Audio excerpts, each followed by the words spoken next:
We in the building. We in the building. We in the building, bitch. We in the building. We in the building. We in the building. We in the building, bitch. We in the building.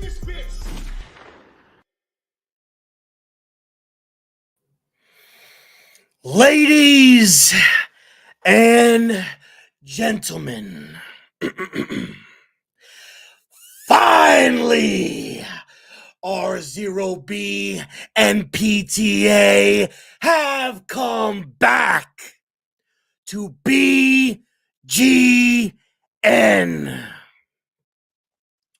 which means that finally R0B and PTA have come back to Giants Talk. Now, I got to introduce somebody, y'all, because this is a sentimental moment for me. Some of you on Twitter may think, man, this guy Rob, he be going at this guy hard in the comments. It's all dialogue, baby. It's all fun and games, okay? But I know this man because of my boy PTA, okay? I want to set the record for you guys, okay? He is the best play-by-play caller of the New York Giants on YouTube. He is probably the most objective and can be the biggest fan that you can ever imagine. Maybe until right now, because I've seen the lives recently, until right about now. But we're gonna get into that. But he's also got the greatest, gives me goosebumps, intro that you can ever see. I don't know if it's warranted right now because of what's going on, but listen, he's ready. He's got his black coffee. Yes, I was paying attention on the last live stream, so I remember. Black coffee, okay? I've got my Red Bull. We're ready to go. But this man needs no more introduction. Please welcome, give a standing ovation for the Yoda, the GOAT, Chris, the Entertainer, baby. What's up, baby? Stand up, Rob. That was a great introduction, man. I'm glad to be here. Of course, man. I know you asked me a couple weeks ago to come on, and I'm glad that you're continuing the show. Pest, of course, was always such a nice guy to me. He was a great subscriber. You guys had, you guys were building something, and I'm glad that you continue it, man. So happy to be here, and not too happy to be talking about the Giants the way they've been playing as of late, but happy to be here. Well, we're gonna get into that, and I appreciate you jumping on and taking some time, to talk about, the Giants, and however long you've got it is cool with me. We typically, every time I feel like we typically talk for hours when it comes. We go wild usually. Yeah. Yeah, we do. So I want to set this, I want to tell this story, and I may have told this on past, but for anybody that's new, shout out to the people in the chat. I'll get to you guys in just a moment.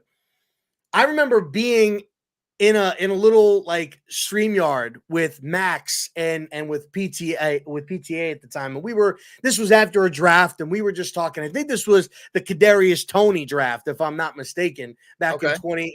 And I remember talking, and and PTA's asked me, he's like, what content creators are you watching? And at the time I was watching Fireside and I was watching Chris. I said, man, I watch a lot of The Entertainer, love his stuff, man. Cool dude.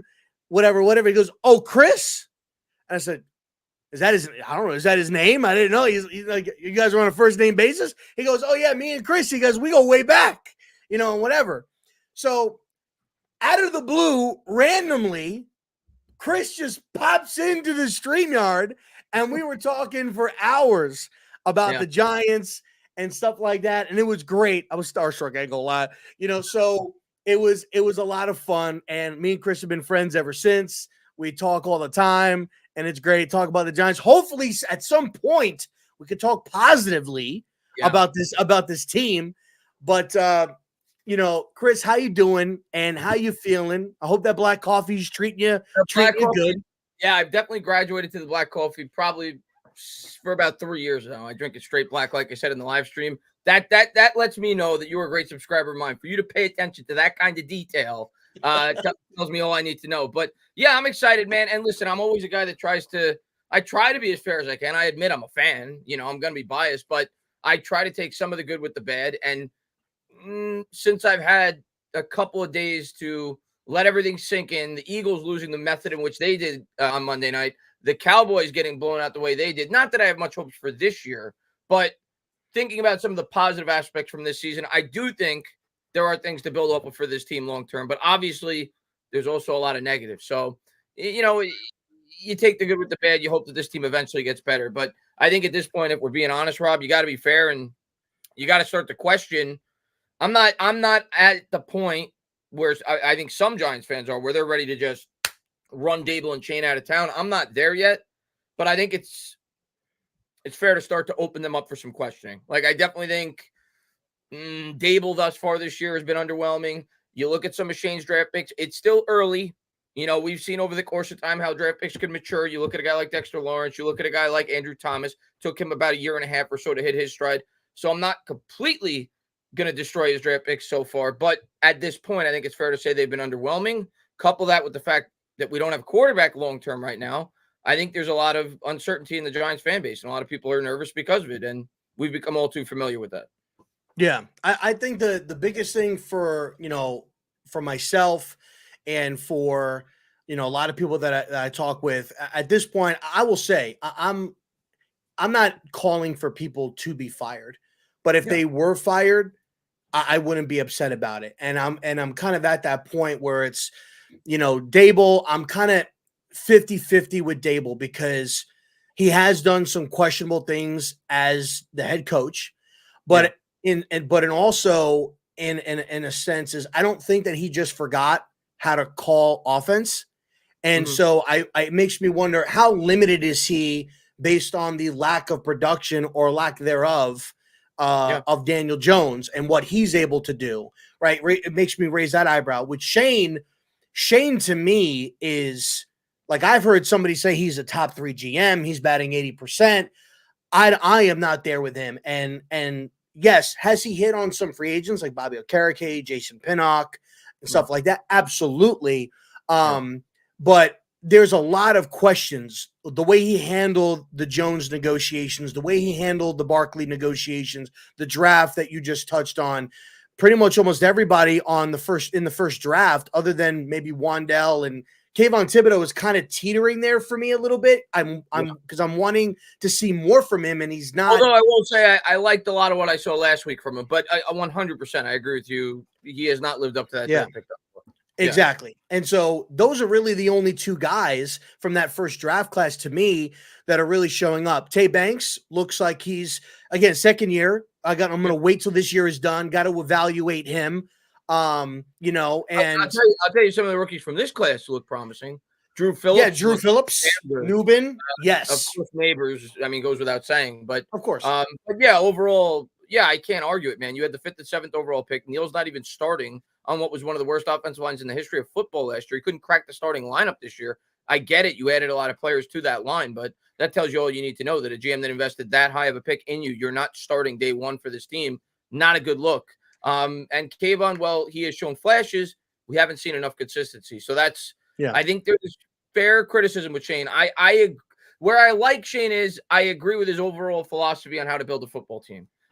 He has invested heavy emphasis on both sides of the line, but you could say the same thing about Dave Gettleman and it didn't work. So at the end of the day, it comes down to player evaluation as much as anything else. So we'll see how Burns and Kayvon and John Michael Schmitz, who I think is encouraging. I think he's looked pretty good so far this year in comparison to last year. I think we've seen some growth there. But overall, I like his at least mindset on how to build a team. He has spent the most of his resources on both sides of that line. I think he is smart in the sense that he wants to not do what the Cowboys have done in recent history when they wait for a while to extend players. They wait to the last minute, and then you end up paying more on the market. They did it with Dak. That CD, they kind of dragged that out. I agree with Shane. When you identify a player like a Dexter Lawrence, like an Andrew Thomas, you try to extend them as soon as you possibly can. So some things that he does, I like. I agree with his philosophy on how to build a team, but the draft picks at this point are the biggest knock for me, at least,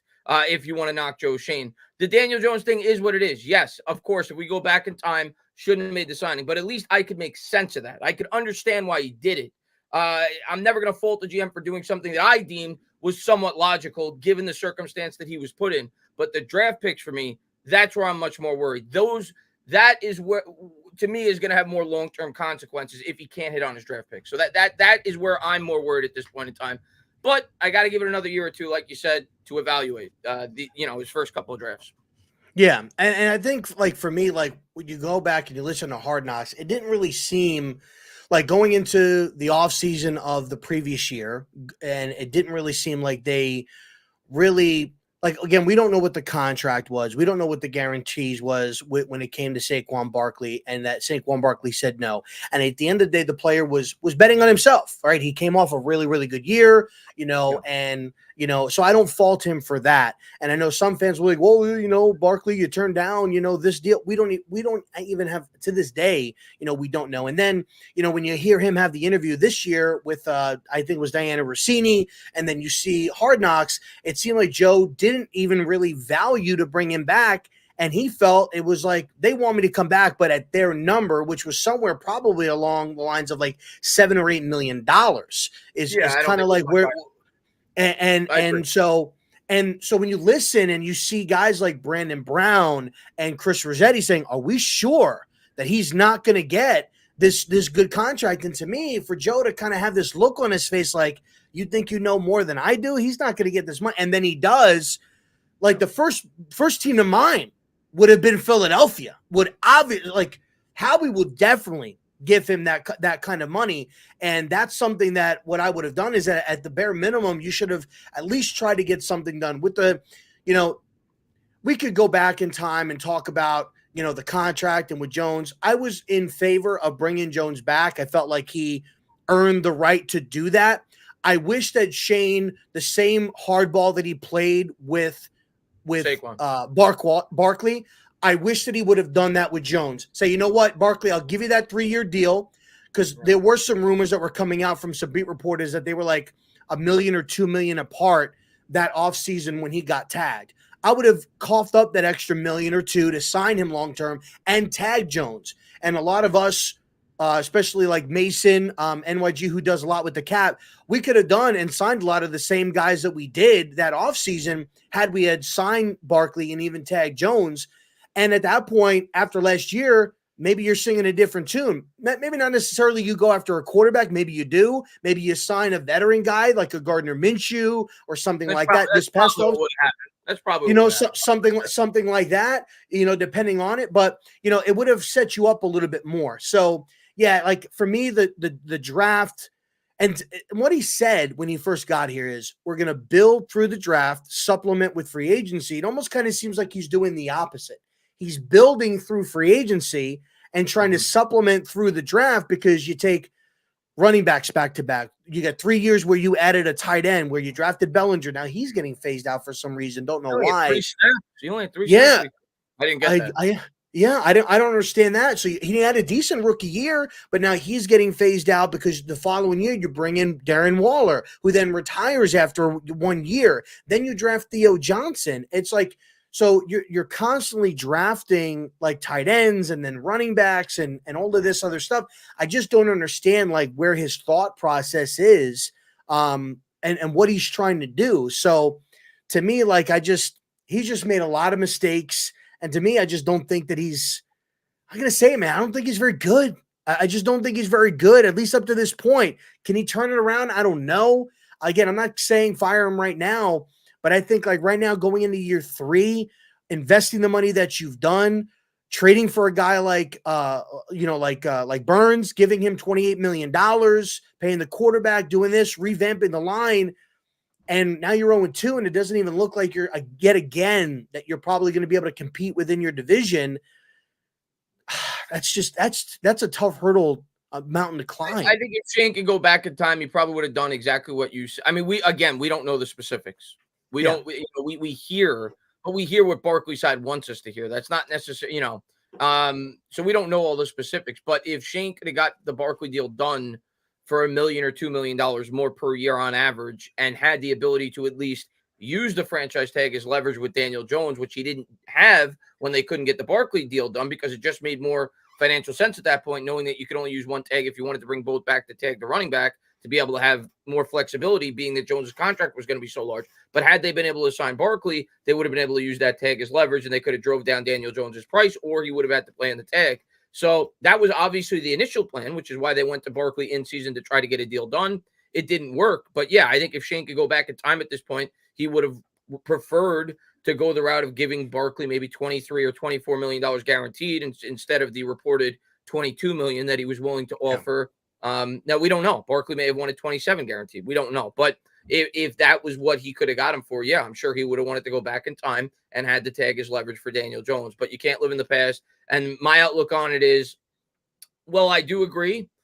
Signing Jones to the deal they did definitely hurts them somewhat with their future cap space, but they'll be able to get out of the deal after this year. But it does hurt them a bit after this year. I think the team was going to be bad this year no matter what they did in 2023 or 2023 when they elected to sign Jones and Barkley, because they weren't going to finish in the top 3 picks no matter what. We saw Tommy DeVito won 3 games for the Giants down the stretch, so they would have still been in the same position they were in terms of the draft, meaning they wouldn't have liked the quarterback enough to pick one. So we would have been in a similar situation. It is what it is. I don't think in the end the Jones contract or the handling of the Jones and Barkley situation is what is going to – it may be what the media gravitates towards in terms of being able to bash Joe Schoen and the New York Giants. But I think what will be his downfall, if he has it, is going to be his inability to draft properly. And we'll see. There's still a lot of question marks. Like you were kind of alluding to with free agency, I think he's done a relatively good job there in terms of bringing in outside free agents. I do think he's had some smart extensions. We'll leave the Jones thing out of it, the Thomas, the Dexter Lawrence extension. Obviously the Bobby Okereke signing looks really good. Runyon and Illuminor, it's early, but the offensive line did look better over the first 2 games, albeit against not the best of competition. So we'll see how they look when we go up against the Cowboys and the Eagles and teams like that. But I think it's a mixed bag with Shane, but I definitely am skeptical of his drafts. And that's where teams are built. So if you can't draft well, you're not going to have long-term success. So we'll see. I still got to give Kayvon another year. I've given up on Evan Neal. Deonte Banks still has a lot of time for me before I come to a conclusion one way or the other. But I'm at least skeptical. I'm at least nervous at this point with Joe Schoen because it's year 3. Year 3 is a long time in the NFL. Going into the year, I think Joe Schoen's safe no matter what this year. I know some Giants fans may disagree with that. That's just my opinion on the matter. Dave Gettleman got 4 years. I think Joe Schoen's getting 4 years. I think Joe Schoen operated the way he did this offseason, knowing he was going to get a 4th year. And I think he's going to get his opportunity to draft his quarterback next year if the Giants are in a position to do so. And more than likely, we will be. Dable, I disagree with everybody going into the year that said that he was 100% safe. I disagree with that. I'm not saying I want him fired. I'm not even necessarily saying I expect him to be fired. But if this team goes down the path that they're going, if they win 3 or 4 games and Joe Schoen has to save his job, you got to throw some meat to the owner. The fan base is going to be, screaming and hollering for some kind of change. You fired the defensive coordinator last year. Dable took over the play calling this year. So you can't use Kafka as a scapegoat. Where do you turn if you're Joe Schoen? So if this team goes the way that they may end up going and they win 3 games, I'm not so sure that Brian Dable's back with the New York Giants for a 4th year. Now, I'm not necessarily expecting that to happen, but the way that the season has started, his mismanagement of not having a kicker on the roster, his mismanagement of not having a suitable punt returner behind Gunner week 1, a guy that is respectable. I think, and you can look over the history of Dable, the Adoree Jackson injury a few years ago when you had him back there returning punts.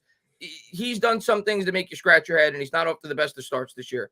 Definitely not out on Dable. I still think he could get this thing going right. I still think he's a smart offensive guy, but I think his seat's warmer than a lot of fans thought going into the year. Yeah, no, for sure. And the other thing too is like going back to the draft picks a little bit, and with when it comes to like trading up for a guy like Hyatt, who's barely playing right now, like that's questionable to me. We talked about Bellinger. I just feel like these guys that they're bringing in and that they're drafting, for some reason they're not going ahead and giving them the opportunities to really showcase, or not using them properly. Now, whether that is due to the quarterback, because I do somewhat believe in that. Like if you have a quarterback that can dish 100%. out that ball, and get everybody involved, you might be a little bit more reluctant to bring a lot of other people in. I've noticed the last couple of weeks, and we've been talking about it in the spaces, they're running a lot of like 12 personnel, or like keeping the tight ends in for additional blocking and having like 2 wide receivers out there running routes. They've been doing that for 4 years. And so it's like, dude, I don't know. In regards to Brian Daboll and whatnot, look, we'll see what happens, with Joe Schoen and whatnot. I'm at the point where I would like him gone and just reset everything. But if he stayed, I wouldn't be surprised if he stayed. And it leads me to down the road of, if he stays, right, kind of like what you were alluding to, it's just so bad.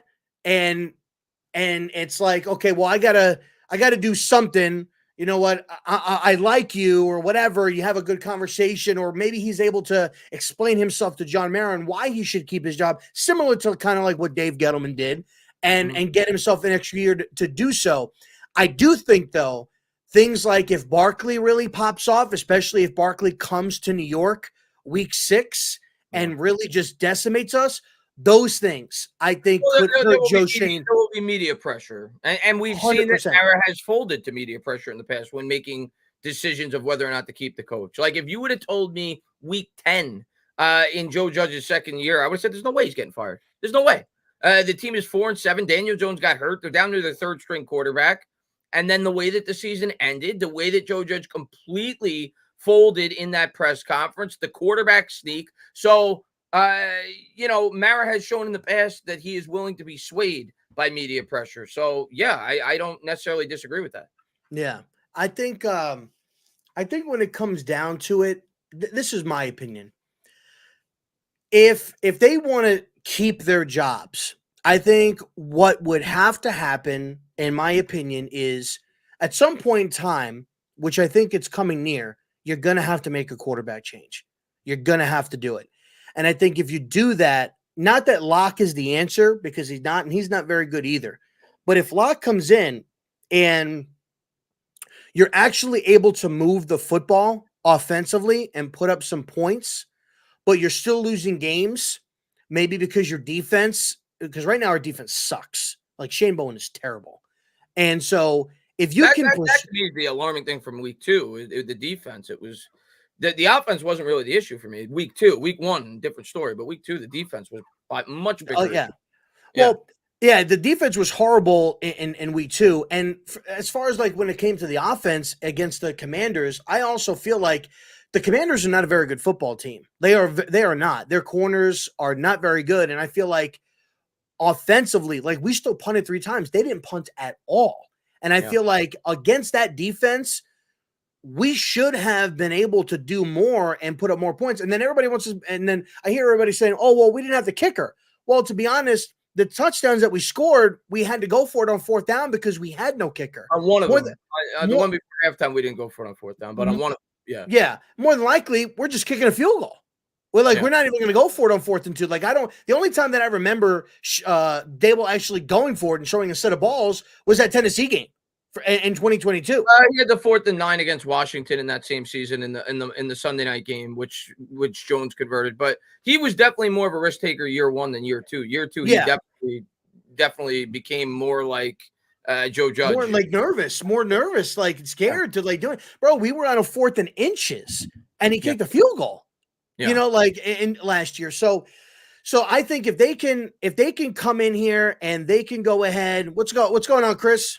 My man Chris right there. Good to see Chris. Sal said hi. What's up, Sal? If they can go ahead and move the ball offensively, even if it's at that point the defense just really losing them games, they could make a case saying, see, look, we got the off, because I thought about this today, like John Mara's comments, like the offensive line was bad. Let's see what he's able to do this year with a newer offensive line, with better players or whatever. And right now, to me, like, Jones isn't doing anything showing that he's worth what he's got. Week 1 was an atrocity. Week 1 was one of his probably 3 or 4 worst games he's ever had as a pro. Week 2, he was solid. I wouldn't say he was extraordinary. He was solid. He was good enough. He needs to be better than good enough this year to keep his job after this year. He was good enough. He was sad. He wasn't the reason we lost. He also wasn't necessarily the reason why we had a chance to win. He was manning the game, and he had a good performance, but it wasn't a great performance week 2. Yeah, it definitely wasn't something like that wowed me. Like he didn't like do anything like crazy, and I still feel like I said, I think if with the amount of years that he's been in the league, and we had like, for instance, like Sal was there at the game, and things that he noticed when he was at the game is as soon as he turned his head around to throw, he was just staring at Malik, wasn't going through his progressions, was just staring. Yeah, like it's like, and that stuff right there, it's like, man, dude, like get more people involved in the passing game, and stuff like that. So I think if they make the quarterback change and they show something offensively, maybe they can make a case to keep their job. But we'll see what happens with that. Overall, I think you kind of hinted at it, but overall, as far as coming out of week 2, were you with the win? Like, were you wowed by it? Did you really count it as far as like, that like if they would have won, like is that something that would have said, all right, here we go, we're getting back on track? You would have been like, all right, we won this game. I expected this. This isn't like not necessarily expected. It was kind of a game I went going in thinking it was like a coin flip game, but no, it would have more been a relief. Like, okay, at least we still have a chance to, if we can progress throughout the year, that this team maybe could surprise. But I would be far from convinced. But 0-2, starting 0-2, I think the stat, if I'm not mistaken, is like 8% of the time teams start 0-2, they make the playoffs. Giants were the last team, ironically enough, to win a Super Bowl that started 0-2 back in 2007. Obviously, that's not happening. But yeah, I don't think my feeling of the team would have swayed much more than it has after the game. You're just more so disappointed with Brian Daboll's lack of ability to prepare for that game, knowing that Graham Gano was on the injury report 2 days leading into the game, not to have a contingency plan. But the performance for me, the offense was fine.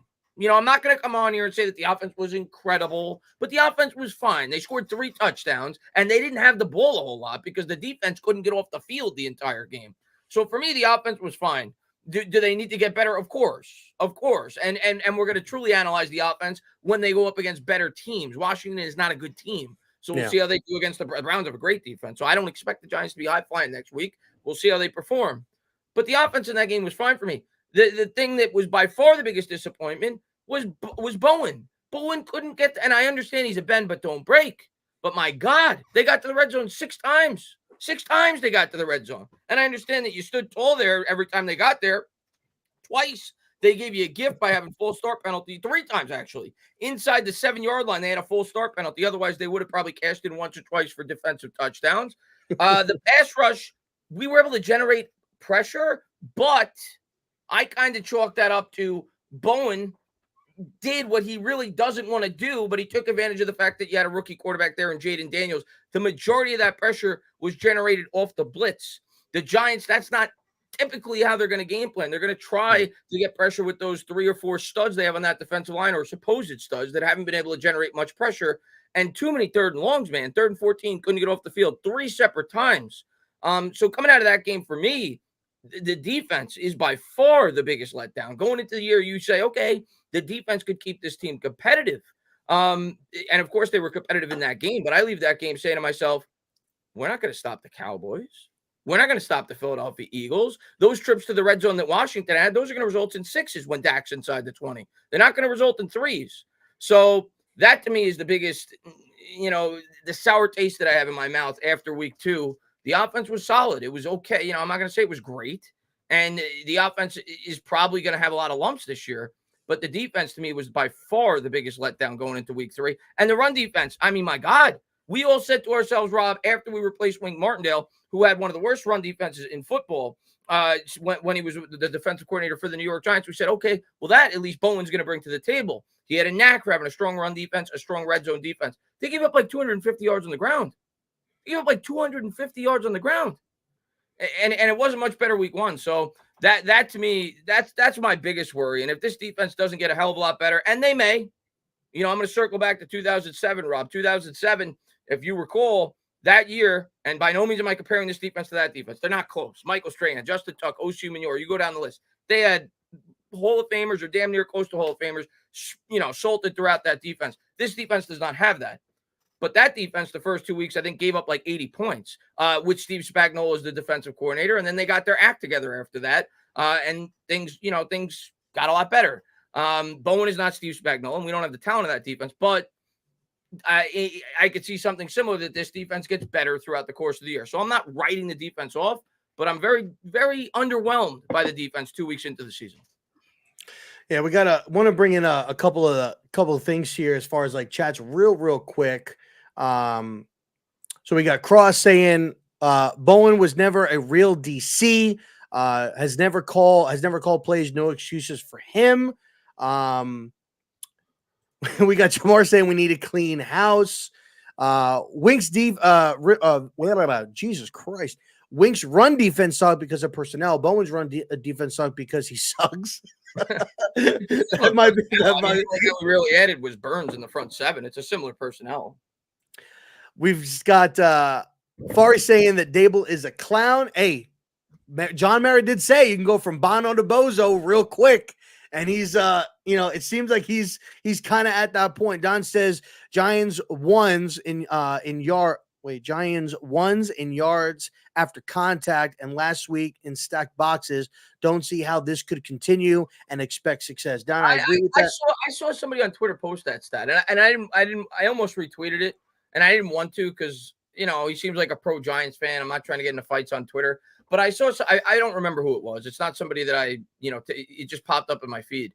And he was basically bragging that our running back, Motor, leads the league in yards after contact in the NFL this year. And Saquon Barkley has the least amount of yards after contact per rush, something along those lines. And the way I looked at that was, well, that's because Saquon Barkley doesn't need to make yards after contact because the Philadelphia Eagles are blocking. So to me, that wasn't like a stat that I'd be raving about. The goal is not to have your running back have to break tackles. You want him to be able to run 5 or 6 yards before he gets hit.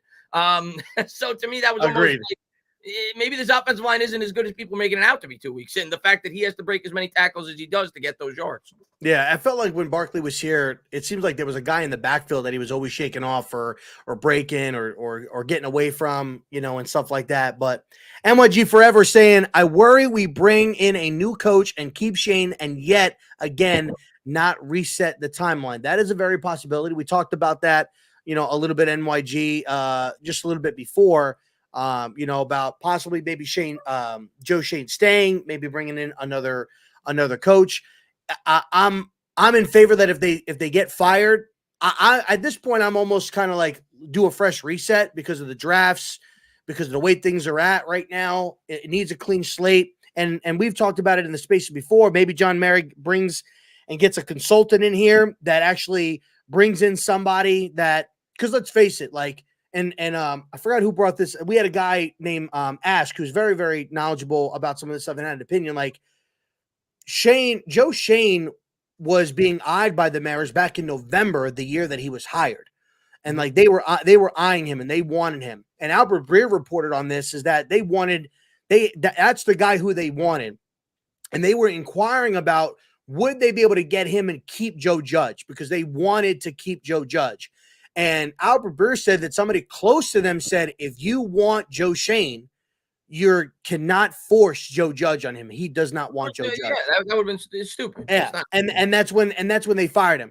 But Joe Shane was with Dave Gettleman in Carolina, and they had ties with one another, and it was very similar. So, and when you look at the way that they've done things, it's very, very, very, very similar.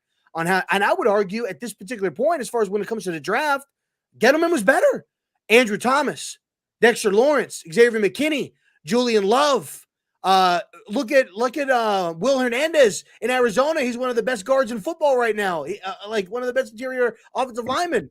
Like he actually hit. Undrafted free agent. Yeah, I mean, listen, Gettleman. I don't think the problem with Gettleman was his drafting. I'm not saying he was an incredible drafter. But that wasn't his problem. His problem was free agency. And to me, Gettleman never stuck with a plan. Never. One year. No. This was his objective. The next year, he at least with Shane, he's sticking to a plan. Whether or not that plan is going to work out, well, that remains to be seen. And obviously, I think there's a legitimate reason by a lot of the fans to have some doubt. So I'm not going to dispute people on that. Yeah. We got our guy Afghanistan. What's going on, sir? It's been a minute since we've seen you, man. Hope you're doing well. And then Ferry says Dable makes some mistakes and then is arrogant about it, kind of like Joe Judge. Yeah, I didn't really like Brian Dable's temperament after the post-game presser, staring down our guy Pat Leonard. Like if he wanted, if he could, his eyes would light up like Superman. He would have burnt him right there in the crowd from asking questions. So definitely, Dable's just got to try to keep us calm, keep us cool.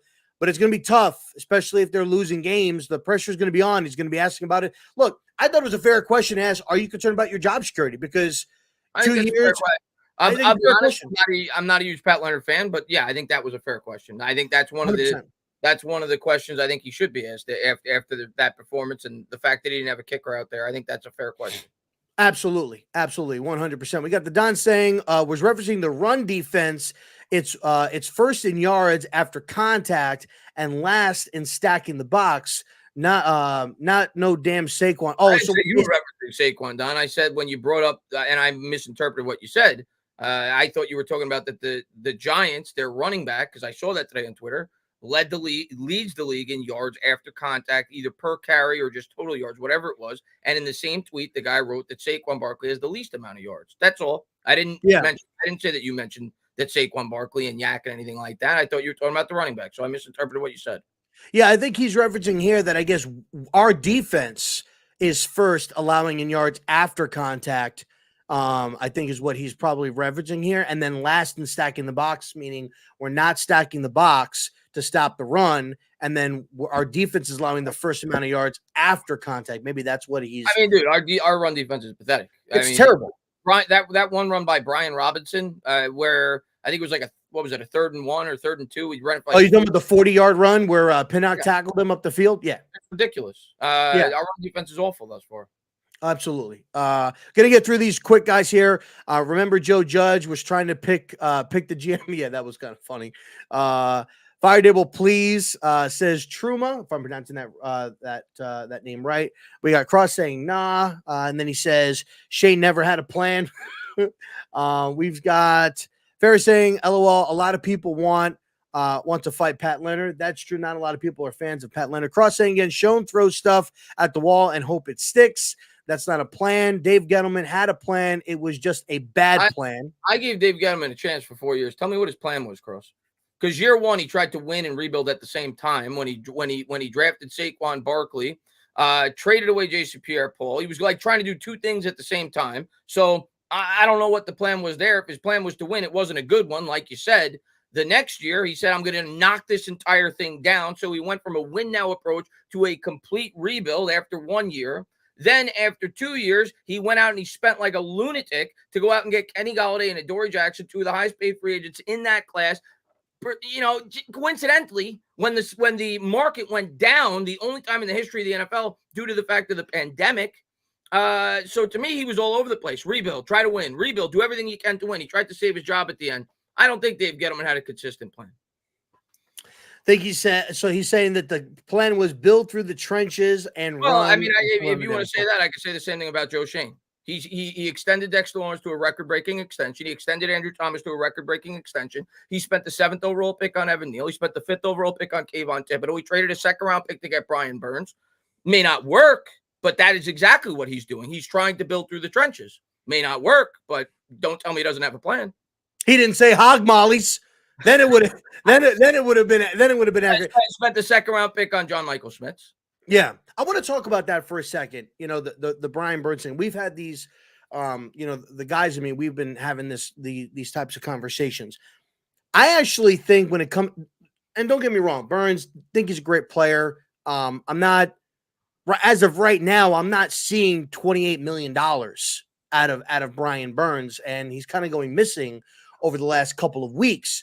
What I think that they should have done was really sign Christian Wilkins. They talked about him heavily inside Hard Knocks. And I think they and this was my reference that I said in one of the spaces. I said, I think Joe Schoen just got scared. And when the number was going up, because these guys were getting paid and these guys were going up, you should have just like not hesitated. You should have just been like, you know what? I'm going to go and I'm going to sign this guy, play with Dexter Lawrence. He said in Hard Knocks, Dexter was like, yeah, was really excited about it. I think they should have did that. Now, they don't. They make the trade. Then they don't even address the interior defensive line at all in the draft when you had guys like Leonard Taylor, who's I think Cross is a big fan of. You had guys like Brandon Dorlus, who I thought would have been a really good player, and you don't even take an interior lineman at all. I think that's fair. I think that's a fair. I mean, obviously, he went by what Bowen wanted. I'm sure Bowen suggested I want edge help, but I agree with that. You lose Leonard Williams. He also didn't draft a single offensive lineman. I think that's a fair criticism. I'm a big proponent. I don't care if you do it in the 4th, 5th round. Depth on the offensive line is super important. I always want my team drafting at least 1, if not 2 offensive linemen in every single draft class. And I understand that they signed 2, 3 guys at free agency. Probably should have drafted an offensive lineman at some point in last year's draft. So I think that's a fair criticism to say that he didn't try to address the interior defensive line this offseason. I'm not going to disagree with that. Yeah, and that was the draft. Yeah, and that was a big letdown for me because I feel like I would have at this point I would have preferred Christian Wilkins over Brian Burns because I feel like interiorly, like which is where we're getting killed, is up the middle right now because Dexter's getting triple teamed, getting bounced out, and it's just it's just crazy. I would have preferred Christian Wilkins. And then maybe you dip into the draft and you draft an edge rusher, or you've got Azeez Ojulari, you've got these guys. Maybe you sign a free agent or something like that, or whatever. And he just didn't address it. And I think he got scared. I think he got scared. I think he second guessed it. And when you're a GM, you can't. I would have just been like, no, I'm gonna make the signing. I'm gonna offer this guy the money. It was nice to see him on the field, by the way. Ojulari. I didn't notice him much at all week 1. At least I saw him on the field a decent amount week 2. I don't know what the snap counts were like, but it was nice to see him on the field. Hey, I don't know what the snap counts were like. He was more active at the very least. He made a couple of plays and stuff like that. The other thing too is this, like with the amount of money that they gave to Brian Burns, like they could have re-signed McKinney, right? And I think they still could have signed McKinney because right now McKinney's cap hit this year is only $7 million. And if your plan was this, either Jones is going to come out this year and prove that he's worth the contract. And if he did that, you're probably going to push some money back.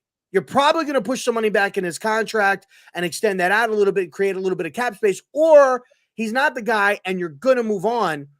You could have made McKinney's cap hit this year $7 million and pushed it back. And they could have signed him and you chose not to. And so I guess I was okay with you letting McKinney go. I was like, all right, you let McKinney go, but then you invest a 2nd overall pick, and this is not a knock on Newman. I like Newman, but then you invest a high draft pick in a safety when you could have just re-signed McKinney, when you could have taken that and you could have done a lot with that. Me, where I was at. I was very pro quarterback because I like Penix, I like JJ. I thought those guys were good, and when you look at the receivers on the back end of the first round that went Xavier Legette, Ladd McConkey, like all of these guys. That guy in the Chiefs looks really good. Worthy? Yeah, Worthy, 100%. You could have traded. I proposed this. I spoke about this a couple weeks after the draft because you were talking with Arizona. You could have traded with Arizona. I think they were picking in the early 20s or mid 20s, and it was ahead. It was ahead, I believe, of Kansas City. And a lot of you could have traded with them on that late 1st round pick, maybe give them your 2nd rounder or something like that if you wanted to, and go out and get like who they were looking at, like Xavier get the year before that. They were looking at the guy who went to Carolina. What was his name? Oh my God. I think he was with South Carolina. I think he went. I know exactly what you're talking about. His name is escaping me. But I remember the guy you're talking about. The name escaped me though. The wide receiver you're talking about. Yeah, wide receiver. Like they really liked him, and I felt like Xavier Legette kind of matched that on what they were looking at. He was to go really early. Jonathan Mingo. Jonathan Mingo. That's the guy. Yeah, Mingo. So I thought Xavier Legette was another guy that was kind of like that, and they didn't go. So they don't go to Ole Miss. I was thinking of somebody else. Maybe it was Ole Miss. Was it Ole Miss? Maybe it was Ole Miss. I thought it was South Carolina. My bad. Maybe it was Ole Miss. Yeah. But I'll give my opinion on the McKinney thing. The fact of the matter is this, and you may not want to agree with it, and you may, if you're listening, or you may, think that they should have signed McKinney. And listen, I love McKinney, and I would have loved if McKinney was back. The truth of the matter is with Joe Schoen is he doesn't prioritize that position. Same thing with the running back position. If he wanted to bring back Saquon Barkley, he could have. If he wanted to bring back McKinney, he could have. He didn't want to invest that kind of money at those positions. He felt that those positions were replaceable. You bring up the second round pick of Tyler Nubin. I think the way that Joe Schoen rationalizes that is, I'm going to get the best safety in this draft for a second round pick, and I'm going to have cost control for up to 5 years because I could sign him on the 5th-year extension. So it's a position that I don't believe I should put a heavy emphasis financially on, that I could have cost control for the next 5 years. And if he's as good as I think he could be, I could have a above average league safety on a rookie deal for the next 5 years as I build other positions on this team that I feel like I should invest more capital in. That's why I think he did what he did. You may not agree with it, but I think that was his line of reasoning. So you're saying, like, as far as having Nubin for 5 years with the 5th-year option? Yeah, you pay him you're paying him nothing as a second round pick. You're paying him on average, what, $1 million, $2 million a year over the next 4 years. You have the option for the 5th-year option. By that point, he's 27, 28. In the NFL, when players are, maybe 26, 27, they usually teeter out around 30, 31. So he's looking at it like, I could get a above average league safety for a very cheap deal for 5 years. I think that's why he did it. And he didn't believe in investing a lot of capital in a guy like McKinney and Barkley, because of the positions. He doesn't believe in spending a lot of money in those positions. Now, where I think there's very fair criticism for Schoen, and people are going to come down on Schoen for not signing Barkley, especially if Barkley has a good year. Of course he's going to have a good year. He's playing behind like the best offensive line in the National Football League, and he's got all the help over there in the world with the Philadelphia Eagles. So anybody with a brain knew that Saquon Barkley was going to look great there. It wouldn't have looked that way here. So that's the way I look at that. And I agreed with Joe Schoen not signing Saquon Barkley this year. The Giants just weren't in a place to sign him to a deal like that. So I agree with that decision. He's going to get killed for that. But I mean, do you think the Giants should have given Saquon Barkley $14 million a year and the contract that the Eagles gave him with the state of this football team? I don't. I think if you were going to give him a contract, the time to give him the contract would have been after the 2022 season is when I would have done that. And at that point, you could have, like we talked about, tag Jones.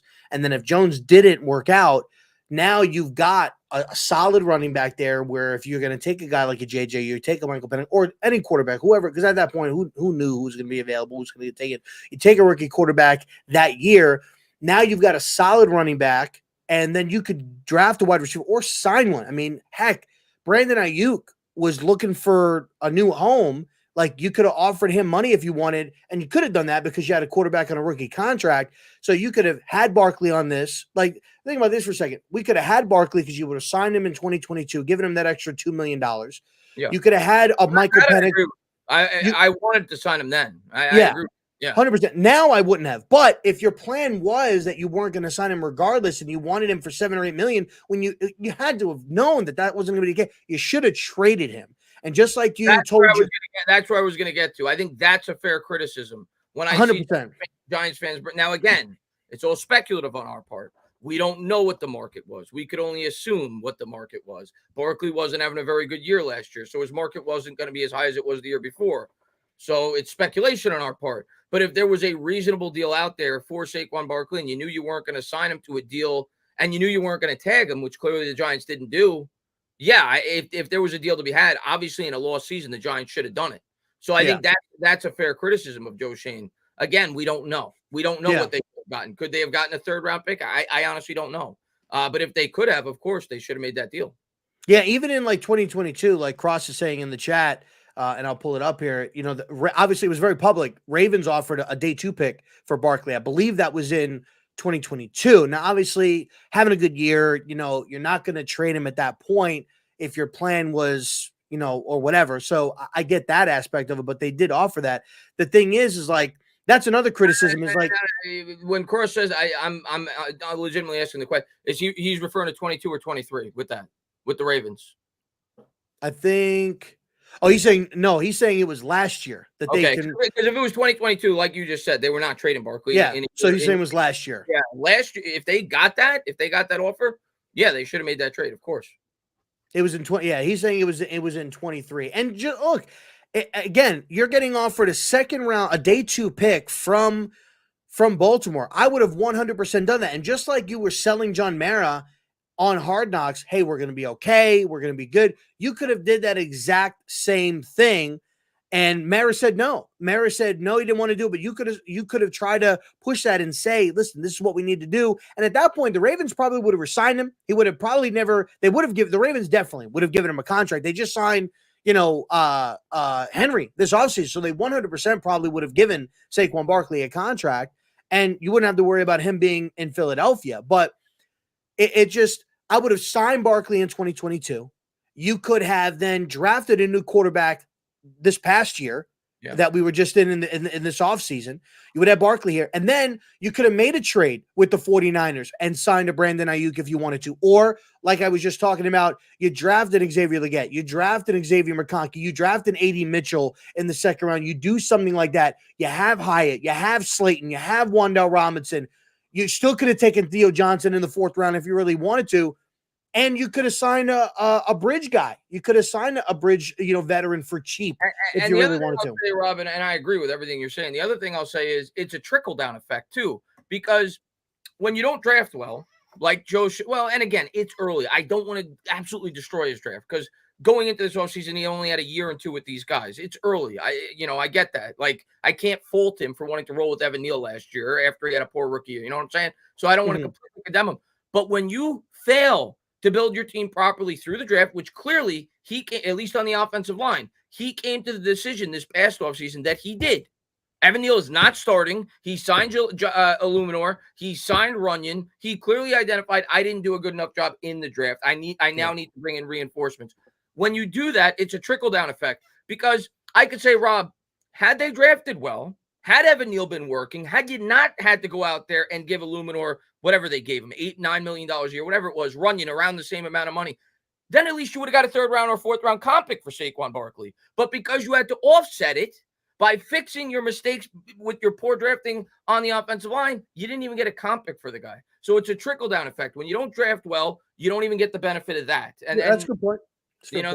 That's why you win through the draft, man. That's what the best teams do. And thus far, Joe Schoen hasn't been able to do it. Yeah, and I don't know what his process is and whatnot. And look, and just to talk about so we had, I don't know if you know, but we had Pat Leonard on one of our spaces, I think this was last week. I think it was Friday or Thursday of last week. He joined our space and he spent some time with us, and he confirmed, he said the Giants were very, very heavily doing a ton of work on the quarterbacks in this past draft, more than they've ever done than they were.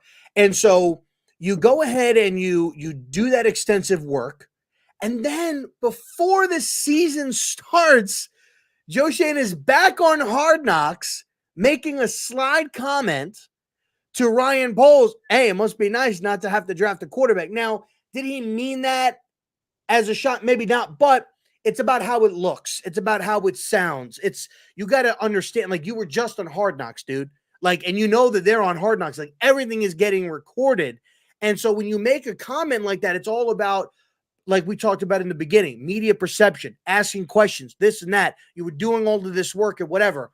So to me, I think like his process, man, and how he goes about stuff, it's like, I don't know, dude. It's questionable to me. I just question a lot of his decision-making and the stuff that he does and what his actual plan is, because it doesn't seem like he's got one. It seemed like he had one, right? Maybe in 2022 when they got here, we're not going to do the 5th-year option. We're going to make the best with the roster that we have. And they ended up going to the playoffs. And then so now your expectation is skyrocketing. And Pat also confirmed that they believed that there were so many things that happened, like from Wan'Dale Robinson coming out last year in training camp saying Super Bowl. And then Brian Dable said, "Oh, maybe he woke up or he didn't drink his coffee or whatever." They thought they were a Super Bowl contending team. At least that's what Pat's feeling was, that he felt based on what he was hearing that they believed that they were Super Bowl contending team. If they felt that way, that's ridiculous. But I agree that the expectations were at least equal in terms of where you expected them to finish. Like, I think we all knew, if we were thinking rationally, much tougher schedule. If this team wins 9 games but looks better from within the division, that's a step up from the previous year. I don't think most people thought Super Bowl, but yeah, I think it was reasonable going into last year to expect for this team to at least compete to make the playoffs. And obviously, it was an epic failure. But it is what it is. We can't live in the past, and gotta hope things get better. But I am definitely more siding with the negative fans at this point. I hate being that. I don't like to be that way, but. And I'm not quitting on Shane and Dable yet, but I'm definitely more leaning that I am thinking this is going to be a disaster. And I hate saying that, but it's just what reality tells me in recent history, and the fact that this team looks the way it does through 2 weeks. But football's a long season, so my opinion may change throughout the course of the year. But so far through 2 weeks, it looks like a disaster so far. I can't lie about that. What do you think the win total is going to be for the year based off what you're seeing and the teams and the schedule and everything like that? Because for me, I'm thinking maybe 2. I hate doing the whole win-loss thing, because if I would ask you that same question last year and I was right with you, you would have said we're getting the first pick by around week 10, and then DeVito comes in and they unexpectedly win 3 games. So it's so hard to predict wins and losses. But what I'll say is, man, I don't see this team winning more than 5 or 6 games. Like, maybe they could do what they did last year. Maybe you win 6 games, but I don't see much more than that. When you look at our schedule, it's super challenging. I mean, we still haven't faced the Eagles. We faced them twice, albeit they don't look incredible. They just lost to they lost to the Falcons last night, which I didn't see coming. The Cowboys haven't looked as good as they normally do, but we all know when they play the Giants, they destroy us. So they got 4 games against those teams. You'll be lucky to win 1. Maybe you could convince yourself that you get a split against Washington. That's 2-4 in the division if you're being nice. And then you look at it at the out-of-conference schedule. The AFC North is tough. I'll give them 1 win. They'll get 1 win in that division, whether it be the Browns, the Bengals. They'll get an upset. I don't think they're going to lose every single game. But you're at what now? 4 wins? 3 wins, rather. 2 in the division. Now you got 1 out of conference. What other division do they play? You play the They play the Colts. They play the Colts. They don't play that division, but they play the Colts, and they're playing the NFC South. NFC South. Maybe you could get 2 out of that division. Maybe. So I'm thinking 5 or 6 wins. That's what I'm thinking. I don't think it's going to be 2, but hey, I've been proven wrong before with this team. They always seem to do worse than I think. So. But either way, whether it's 6 wins, 2 wins, we know where this is headed. If they win 6 games, they're going quarterback. It's obvious. It's clear as day. Yeah, I'm like looking at the schedule. Like I don't right now after this past week, because I said it. I said these first 2 weeks are really their only opportunity. And I wasn't very confident going into this previous week. And I said, really, week 1, if they don't win week 1, then they're going to go into this Browns game 0-2. And I said, if that happens, I don't see us winning another game or having the opportunity to win another game until week 9, which is when we play Washington again. Okay. Because like you hinted at it right now, Browns, their defense is still very top tier. Their offense is struggling. Their offense is like this, but their defense is still very good. Then after this, now you got to go on a short week, Thursday Night Football. You got to go up against the Dallas Cowboys on a short week for them too. But like you said, they always have our number. They always do that. And they're just better. And they're just better. Then you got to go to Seattle, which Seattle's been beating the shit out of us the last 2 years. Yeah. You know, they've been beating us. They beat us in 22. They beat us last year. So we're going to lose that game. Then after that, you got to play Philly. No, excuse me. After that game, it's a Sunday night game against the Bengals. And I think they're going to wipe the floor with us. Probably. They just went toe-to-toe with the Chiefs. They look solid against the Chiefs, probably. 100%. Then after that, it's the Philly game. Then after that, you got to go Monday night in Pittsburgh. I don't see us winning that game. And then just law of averages tells me we'll win 1 out of those 6. But that you're still at 1 win at that point. You're 1. What are you 1-7? Like that, maybe 2-6, maybe Like if it's a best case scenario, I think we'll get 1, maybe 2. But even with that, Rob, you're looking at 5 or 6 wins. And if that's what you're looking at, I mean, this season is going to be a disaster. I think that I think the difference between your scenario and mine, if they win 2 games, I think Brian Dable's fired. I think Brian Dable's fired if you win 2 games. I don't know how you sell the fan base. It's been 3 years now, and you go out and you win 2 games. It's tough, I think, to convince them because the way I look at it like is this, Rob. If you bring Dable back, that's 2 more years you're committing to the guy. Because if you're drafting a quarterback, you can't go into the following year after a 2-win season with a rookie quarterback expecting to win more than 3 or 4 games, and he's going to stay there to develop the quarterback. So you're committing another 2 years to the guy. So in your scenario, if the Giants win 2 games, I think Dable's fired. In my scenario, if they win 5 or 6, I think Dable stays. Of course, you get the higher draft pick in your scenario, but you probably are looking for a new coach. I think if they win 4 or less games, I think they both get fired. I think Shane and Dable both get fired. I think maybe in your scenario, if they win 5 or 6, Shane might stay. Maybe Shane finds a way, and maybe Mara has a soft heart and he keeps him, and Brian Dable gets fired. Because I'm with you. Like, I just don't know. Because when you draft the quarterback, that's why I said, like, this year, if they would have taken the quarterback, it gets them an extra year. Like, it extends them a little bit because you're not going into the year with a lot of experience. And even like right now, if we were in the same scenario right now with a JJ on the bench or a Michael Penix on the bench, you have something to look forward to. You have something to try to, hey, you know what? We're giving Jones a few weeks. If things aren't going, we're going to turn it over to the rookie and we'll see what he's got.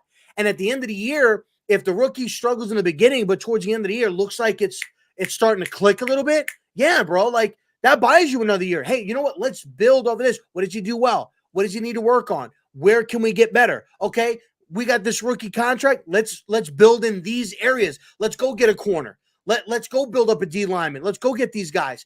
You can do all that. Now they don't.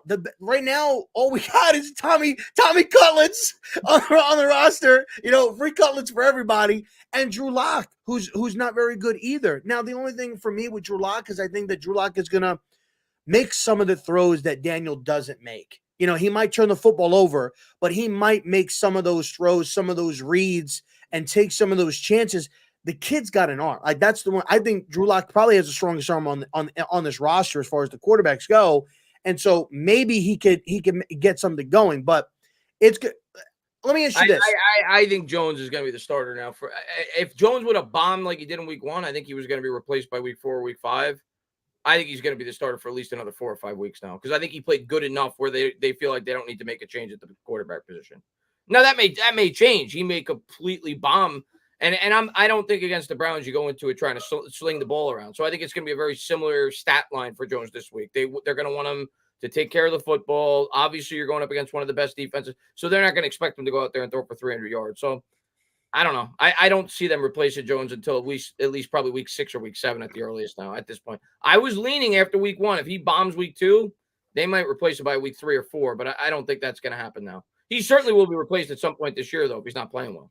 See, my opinion on this game right here with Cleveland is, to me, their defense obviously is very good, but their offense, to me, is struggling, where maybe this could be a game where defensively – you get right, but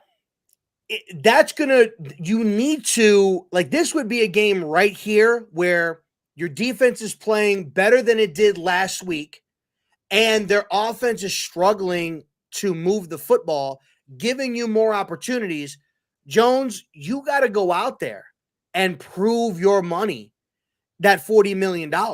And you've got Neighbors. We're running the ball. Like, you got Motor, who had a really good game last week. Outside of the fumble. You got Neighbors. You got Wandell. You got to try to spread the ball around. And to me, if you go into this game giving all of the opportunities that you've got, because look, this is potentially a champion. Like, obviously, team-wise, it's not.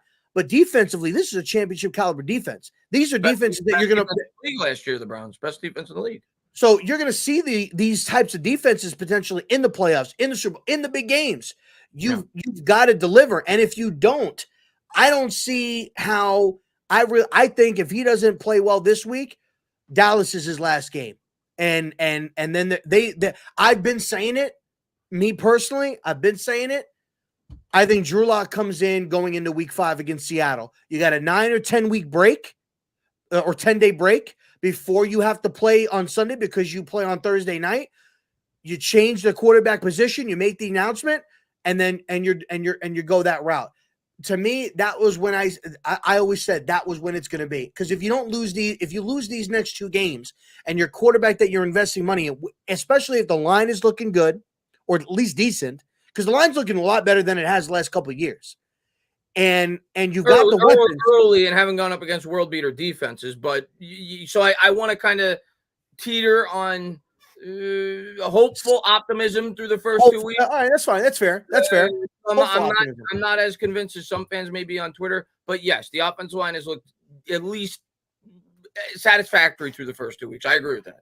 Yeah. So if they're giving you time, then you like, and you're not able to produce, like if we get, what did we get? Like five or six possessions or something like that in last week's game. I don't know what it is. I'm get off the field on defense. But if you get, I think because we did like 51, I think we did like 51 plays, if I'm not mistaken. Like we had 51 plays on there.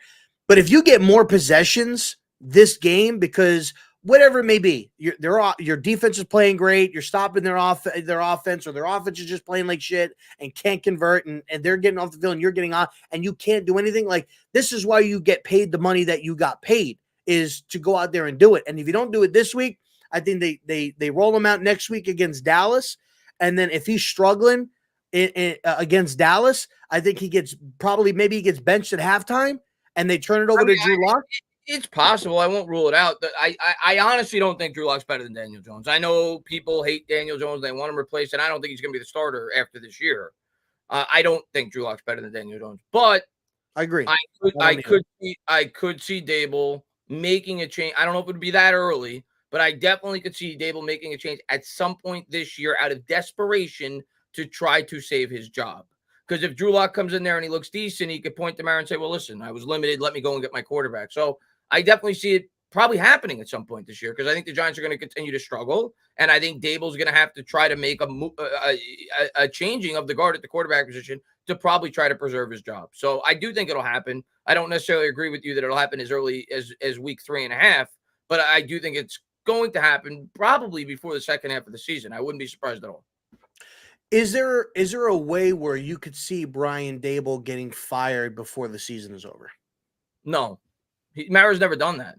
Well, outside of McAdoo, but that was a unique circumstance. Obviously, you embarrassed the most important player, second most important player in franchise history. So a little bit different there, but I don't feel like that's in the Mara MO to fire a coach within season.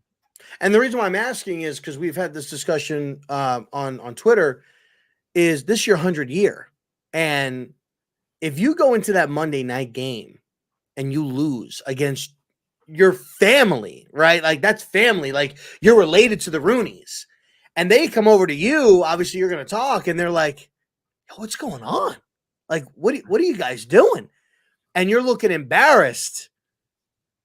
And well, granted, that's the other thing I always bring up, like, in terms of Daboll, like, I think the Steelers are a great example. Like, coaching is important in the NFL. And that's why I say if he wins 2 games, man, I don't see how Daboll keeps his job, man. Because you look at the Pittsburgh Steelers, and granted, Mike Tomlin's one of the top 5-6 coaches in the league. But that guy, he's got Kenny Pickett at quarterback. The team wins 9 games. He's got Mason Rudolph at quarterback. The team's winning 9 games.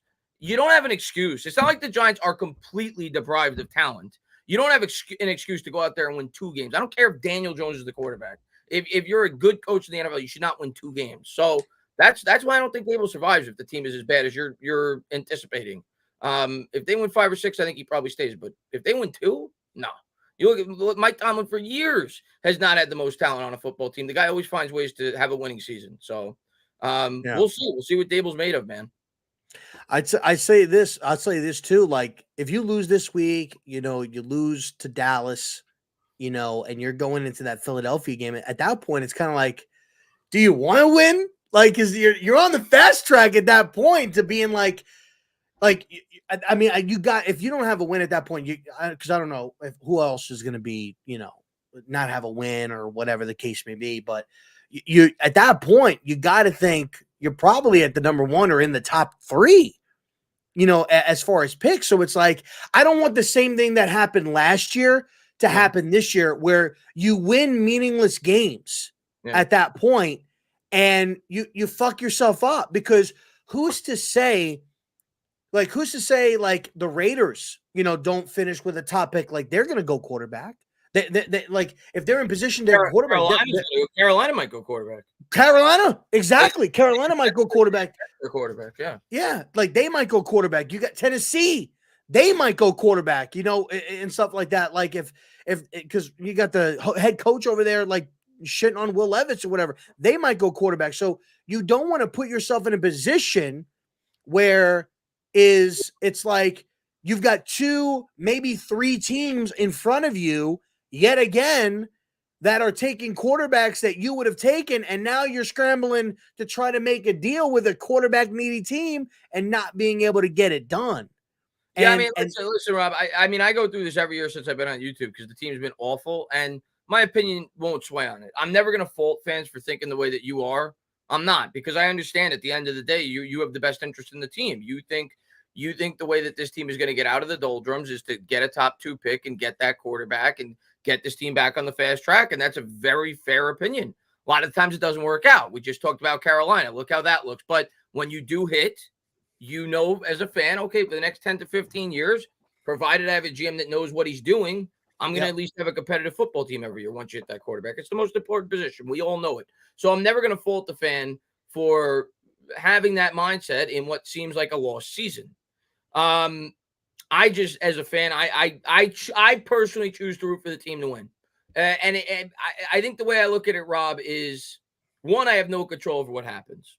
So I'm not going to stress out over the fact if a team wins a game when I know there's no way in the world that the team's going to intentionally go out there and try to lose. It's not going to happen. You want to argue it may happen the last week of the season? Possible. We saw the Eagles do that, but it's not going to happen over the last 6-7 weeks of a season. It's just not. Brian Daboll's coaching for his job. He's going to think exactly what I just told you. How am I going to keep my job if this team wins 2-3 games?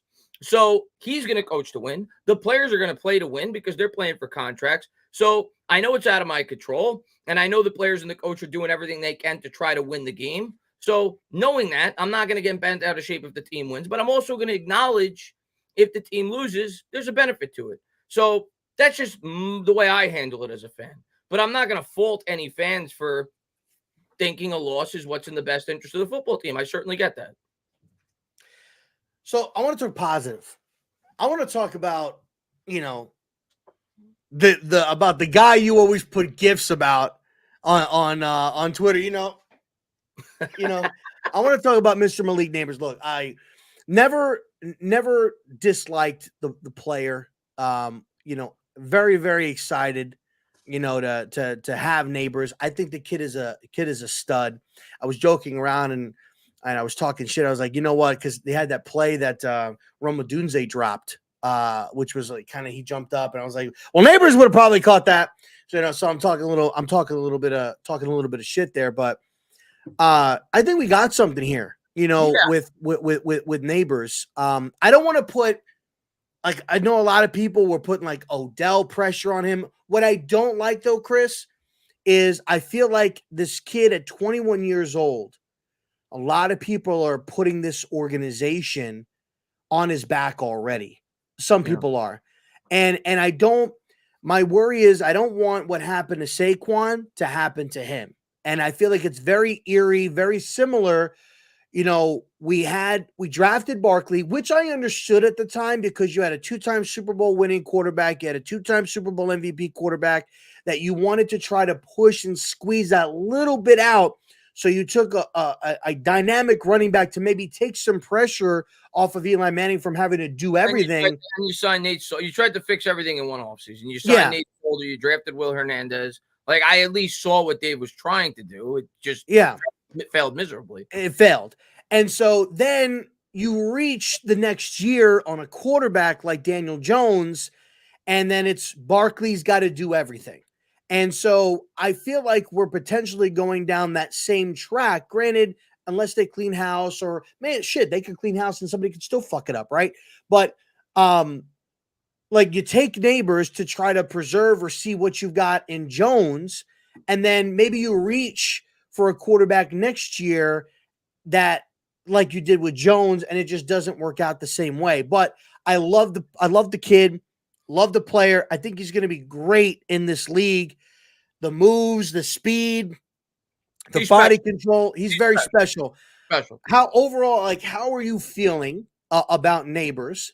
Right. And do you share that kind of same level of concern where you're putting a lot of pressure on this kid at 21 years old, and at the end of the day, you got to build around this kid and make sure that you get him somebody, mainly a quarterback, that's going to be able to do and get him the football, but not just make him where, all right, Neighbors, it's got to go to Neighbors. Kind of like, because that's how I felt last week. You know, you give Barkley 35 carries, you gave Neighbors 18 targets. Like, I don't want to force feed this guy just because of he's a great player and hopefully he saves the day. Because without him, we're not in that game last week. Yeah, listen, man, like you said, I was pounding the table for him 3 months before the draft. Like, he was the guy that I wanted. When I watched LSU, he jumped off the page to me. Like, I thought he was neck and neck with Marvin Harrison Jr. I thought that he was as good of a wide receiver prospect as I've seen probably in the last 10 years. Like, right, if not the best, right on par with almost anyone over the last 10 years. Like, I think he's in that same class with Jamar Chase as a prospect, same class with Marvin Harrison Jr. as a prospect. I think he's that talented. And I was of the mindset of course, you always draft the quarterback over anybody if you believe that the guy has potential to be special. Like we just said, if you hit on the quarterback, you could sit back and say, okay, like when we had Eli, you say, okay, we got a top 10 quarterback. We know our team's going to be competitive every year. Like at the bare minimum, we're going to be playing meaningful football in December until such time that we didn't know how to build a football team. So of course, you always go quarterback. I was of the mindset, although I did like JJ McCarthy. You go all the way back to October. I talked about him that I thought he'd be a top 5 pick. Didn't necessarily think he warranted to be in a top 5 pick, but quarterbacks go overdrafted in the NFL. I didn't view him as an elite talent. I didn't view him as a guy that I think could be a top 5, 6, 7 quarterback in the league. Knowing how strongly I felt about Malik Neighbors, that's why I wanted him. I think he is legitimately going to be I'm going to put the pressure on right now. I think he's going to be in the class of an Odell Beckham. I think he's that special. I think he's that talented. I think he's that good. He's special. He's that good, in my opinion. Now that maybe that's too high a praise. I know Odell, the greatest 3-year stretch in the history of football to start a career. Justin Jefferson has since surpassed that. But I think he has that type of potential. So I'm thrilled. I'm thrilled with the pick. I'm thrilled with the way that he's looked thus far. In terms of the concerns that you have, listen, man, at the end of the day, it's the GM's job to build the team properly. If you can't get him a quarterback, it's not going to matter anyway. If you can't build an offensive line, it's not going to matter anyway. If the team's winning, we're not going to worry about it. So hopefully Joe Schoen does his job. But in order to have a very good football team in the NFL, you need a player like him on your roster. You look around the league, the best teams all have some kind of dynamic playmaker. The Giants have been void of one since we got rid of Odell Beckham. It's one of the 4 or 5 most important positions on a football team. And now you say to yourself, yeah, we could use another nice piece in that group at some point, but we got our guy.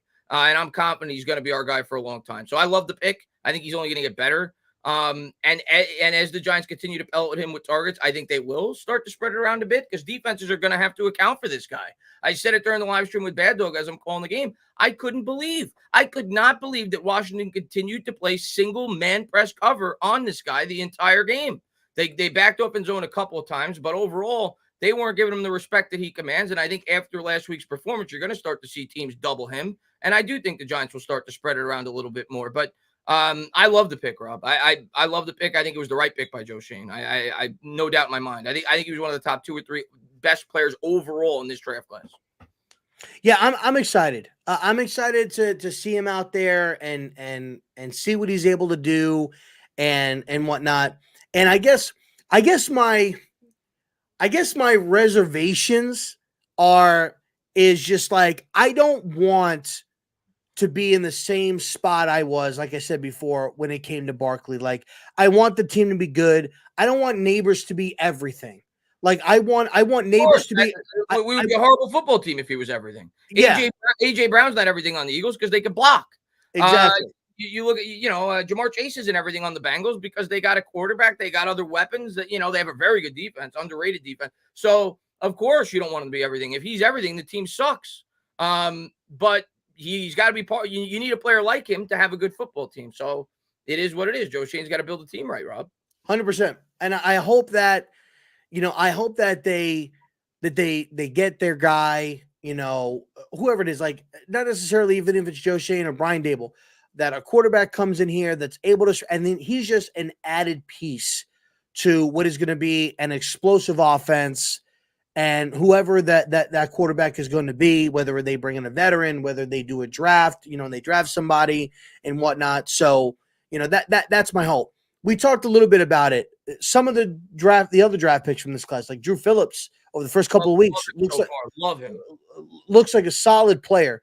Yeah. Tyler Nubin looks like a solid player. I'm not going to lie.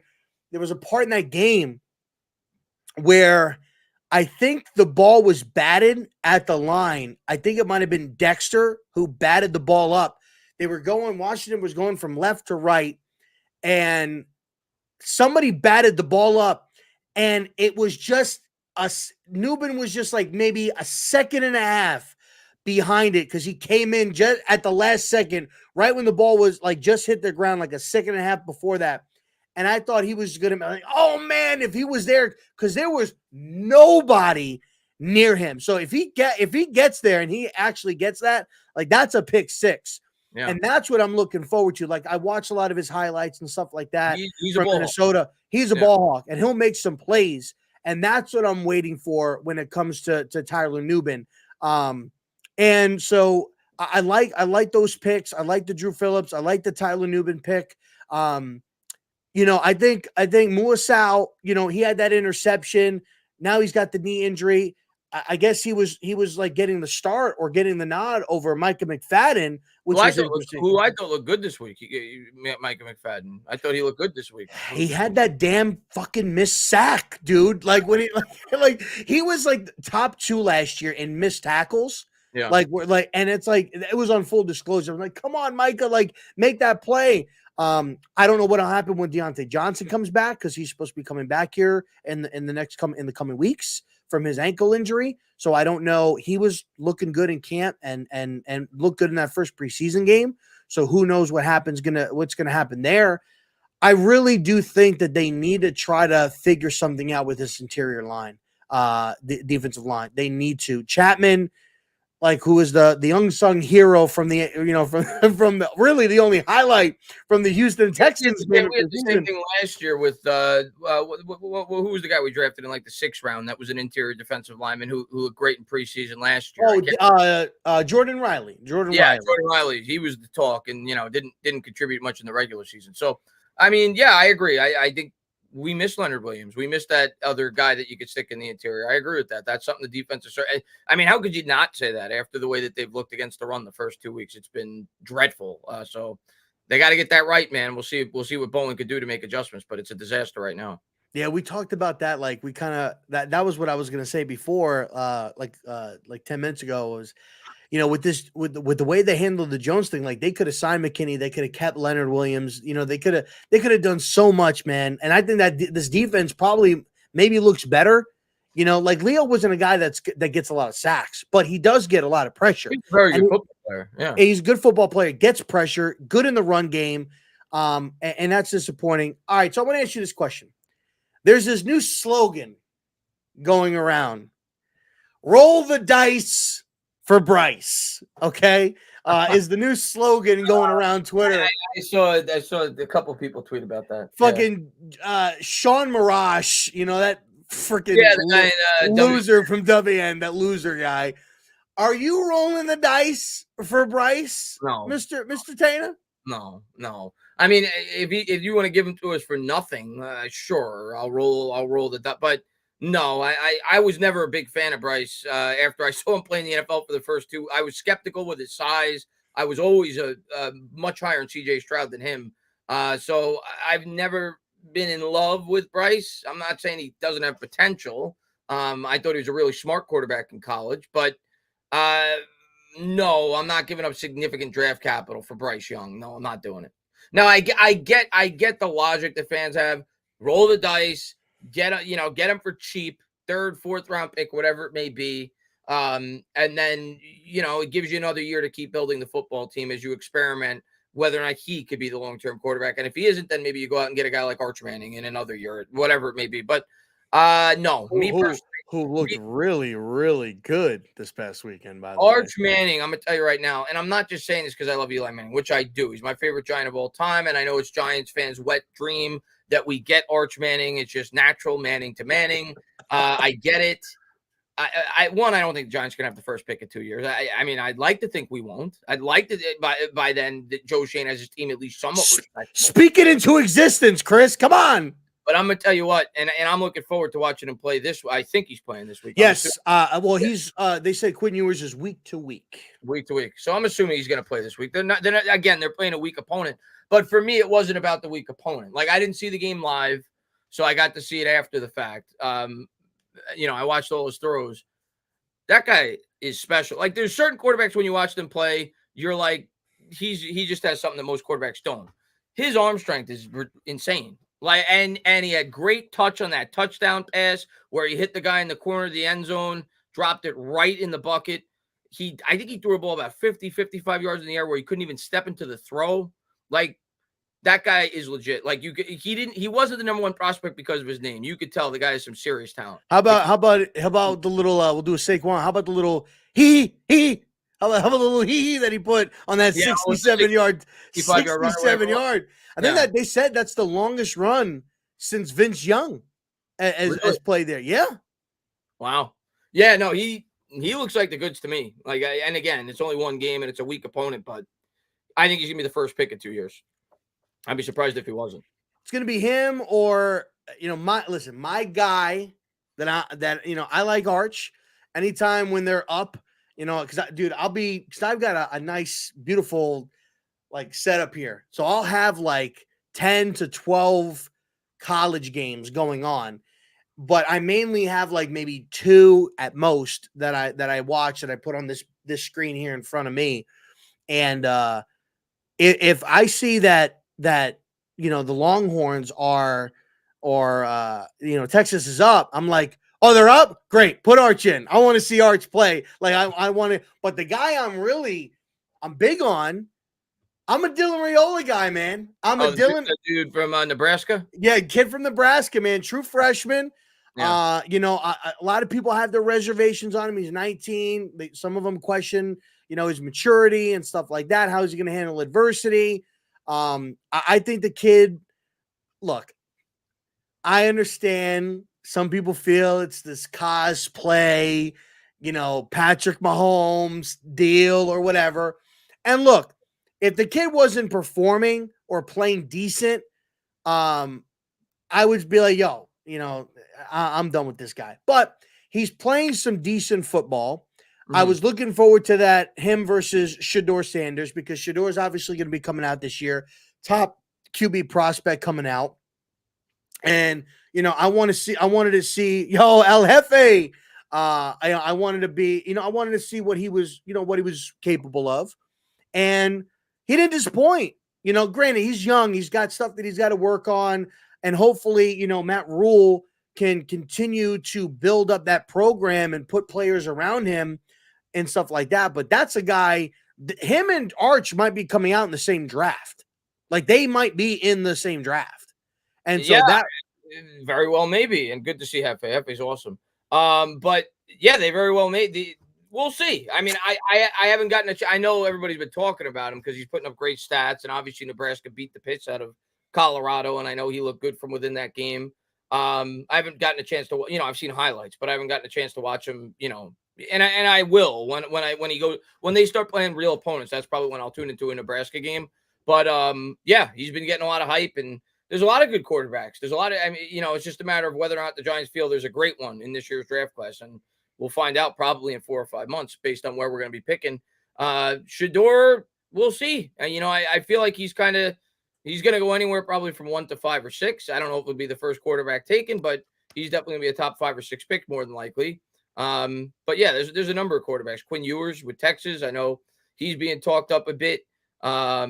What the dude on Miami, Ward, Bad Dog, Ward. He's being talked up a bit. I got to watch Drew Aller. I think it's pronounced Aller or Aller. LR, yeah. On Drew Penn Aller. State. I got to watch him last year when he got thrown. Or you gotta let the tongue roll it. Drew Yeah. Allah. Drew Aller, Allah. whatever it may be. I got to watch him. Shut up, Mace. I think it was his debut game last year, if I'm not mistaken, when I saw him. And he didn't look good. He made a lot of mistakes, but his arm strength definitely popped out to me. Like I'm like, okay, I could see why this guy's got some potential. So I'm excited to watch him this year when I get an opportunity to watch Penn State. I don't know how he's doing thus far, but I think with the limited time I saw him last year, I thought he had some good tools. So yeah, there's a number of good quarterbacks. Yeah, guy. I mean, I'm really never have really been into watching college ball, and I'll be honest, like with how shitty we are, and to be honest, to bring it up again, but with how bad that Joe Shane has been doing with these drafts, it kind of motivated me. Like, I want to start watching some college ball because, shout out to Sal and Monty. He's a Giant podcast. I want to give them a shout out real quick. For anybody that doesn't really watch college ball, but you want to know about your pod, about your players and guys that potentially could be a good fit for the Giants, they do really, really good stuff, breaking down every single position, talking about it. So shout out to them. And I want to shout out El Jefe, Mr. Vibes, and Mr. Speed if you're nasty now. New York Revival in the building. Love my brothers there. But I mean, quarterbacks that I'm looking at, man, Drew Aller, obviously, Shedeur Sanders, Cam Ward.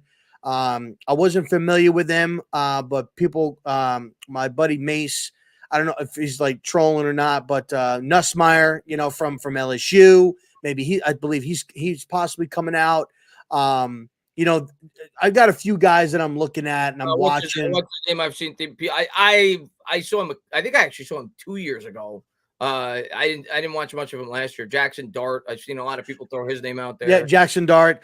And again, I haven't watched a ton on him, but when I think he's at Ole Miss, right? If I'm not mistaken, he's at Ole Miss. Yeah, Ole Miss. Yeah, Jackson Dart's Ole Miss. When I saw him play a couple of years ago, he's much more athletic than you would think. From what I remember, he's pretty good with his legs, but I remember not being like overly impressed with his arm. Like he gave up like maybe like Bo Nix vibes to me with a little bit more mobility. That again, I only saw him play 2 or 3 games. I haven't seen him play this year or much last year. I saw him I think 2 years ago. I saw a couple of his games, but I know that's another name. When I see him, you know who I think of? I think of Sunshine from fucking Remember the Titans. Oh yeah, that's who I think about. But listen, if Joe Shane is here, listen, Joe. Keep fucking Riley Leonard away from my gosh darn freaking team, bro. That guy sucks. Okay, he's terrible. It's Daniel Jones in college. Okay, you're not drafting Riley Leonard. I'm like a loose Notre Dame fan. Like I'm not a diehard. I was actually excited to see him play because I remember when I saw him play with Duke last year. Not that I wanted the Giants to draft him. Bad juju there. But I actually was like, oh, this kid's pretty good. When I got to see him play last year a couple of times with Duke. He's bad, man. He's not fucking terrible. He was awful. In that Northern Illinois game, he made a couple throws. I'm like, this guy can't even play in the week one. Him versus fucking Texas A&M with fucking Connor Wegman, bro. That was the worst fucking game that I could have watched. Like that was like, bro, that was terrible. That was absolutely terrible. Like looking at both of those guys, like, dude, it's like Bobby Boucher at quarterback. He's not good. Dude, he's terrible. Is there any I know it's early, obviously, but any quarterbacks that you're kind of like really interested in? I know you briefly looked at LR or Drew Aller, obviously Arch, but is there a guy that you're seeing now? And it's early, obviously, in college. You're not really playing anybody good. I'm not really, like I said, not really knowledgeable on college yet, but from what everybody tells me, later on in the year playoffs, that's when you're playing the good teams and you're really going to get a good feel for how these players and how these quarterbacks and some of these guys are going to be performing. But is there any guy that you're kind of really looking at, or you're kind of excited to see what happens? I think we mentioned the names, whether it be Shedeur Sanders, whether it be Aller, whether it be Ewers, who's the other one that's projected to go high? Jackson Dart, I think. The one that intrigues me a little bit is maybe Alar. Outside of course, Shador. I know he's going to be a popular name, but I could see Alar just. And again, I haven't seen a ton of him, but in the limited time that I saw him last year, I see tools that I'm like, okay, that he has potential to be a high first round pick. So he'll be a guy I keep my eye on as the year goes. See, I don't even know what Penn State's doing, to be honest with you. I haven't been following them much early on, but I'm excited to watch him once Big Ten play really starts. Yeah, I mean, they a lot of these teams, they haven't really been playing. I've caught a few the last couple of weeks. Some Penn State games. I'll say this: he's got a strong arm. He's not afraid to lower his shoulder. He's 6'4", 245. Yeah, so he's a big dude. And the Giants like quarterbacks like that. Yeah, they do. Joe Shane is with Allen and Jones signing Jones, and they like it. So he's definitely got a strong arm.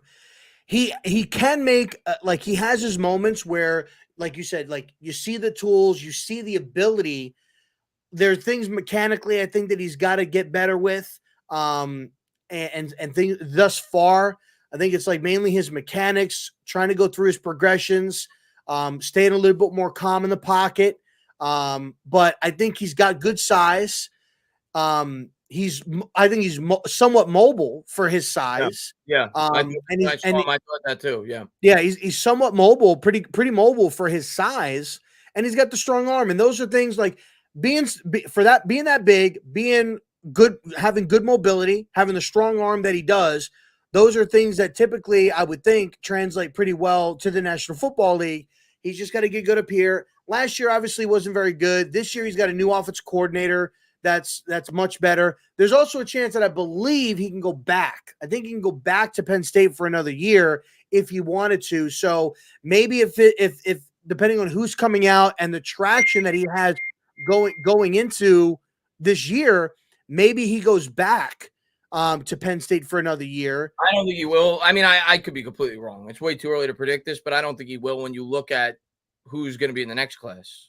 When you Manning and the dude from Nebraska, right? So I'm leaning he's probably coming out this year. But hey, if he has a bad year, of course he probably stays in school. Maybe. Yeah. So going into this game, yeah, W or L? The fan in me wants to convince myself that we could win this game, and I actually think we can win the game. It's definitely not one of those games where I'm going into thinking we can't win this game. Like, there's going to be games this year where I certainly feel that way. I don't have that vibe with this game. I'm going to pick us to lose. Like, it's hard for me to pick us to win at this point. I didn't pick us to beat Washington last week. But it's certainly a game I could see the Giants winning. Oh, you didn't pick us to beat Washington? No. Not after what I saw week 1, though. Wow. No. Yeah. I think it's going to be a close game, though. I think the spread's like 6.5, I saw. I think Cleveland in favor of the Browns, right? I would actually take the Giants with the points. I think it's going to be a pretty competitive game because, like you said earlier throughout the stream, the Browns' offense is not very good, and I know their defense is good, but I think the Giants will have a game plan, conservative. I know Giants fans hate that, but when you factor in the opponent we're going up against in that defense, I think they'll try to limit mistakes. It'll be a boring, grinded out football game, and I think it'll be close. And if the Giants are going to win, it's going to be this defense is going to have to look a lot better. The pass rush is going to have to be able to generate pressure, and they're going to have to do it without blitzing as frequently as they did last week, which I don't think they will blitz as much as they did last week because you don't have a rookie quarterback back there. But we'll see. I actually think it's going to be a close game, but I think I'm going to have Cleveland winning like, I don't know, 20-14, like 20-17. Like, I think it'll be pretty close, but I think Cleveland wins a low-scoring game. Yeah, I definitely think that there are ways that we could win this game. I think we have to run the football. I think defensively they have to get pressure. Like Kayvon, Brian, like you guys got to go out there and prove your worth this week. Like, no excuses for Brian Burns. Like, you're getting paid $28 million. You're getting paid like a top 5 pass rusher. Like, I don't know who is it Christian Wirfs or Tristan Wirfs, who's ever out there. I think Tristan Wirfs is in fucking Tampa. Tampa Bay. Yeah, Tristan Wirfs. Yeah. Who's the guy that's in Cleveland, the tackle, left tackle? Oh wow, why does the name escape me off the top of my head? You're talking about Jedrick Wills? Is he still with Cleveland? Jedrick Wills, is that who you're Yeah, talking about? Yeah, Jedrick Willis. Yeah, I think he's still with Cleveland. So you got Willis there. They got that the right tackle. I think it's what is his name, Jawan Jones or something like that they took last year in the later rounds that started for them. Look, Brian Burns should be able to get something over on these tackles and be a force.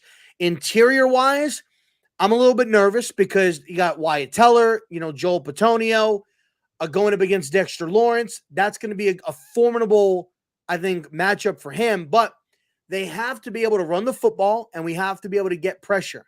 I think really the biggest difference on whether we're going to lose or win this game is going to be Deshaun Watson.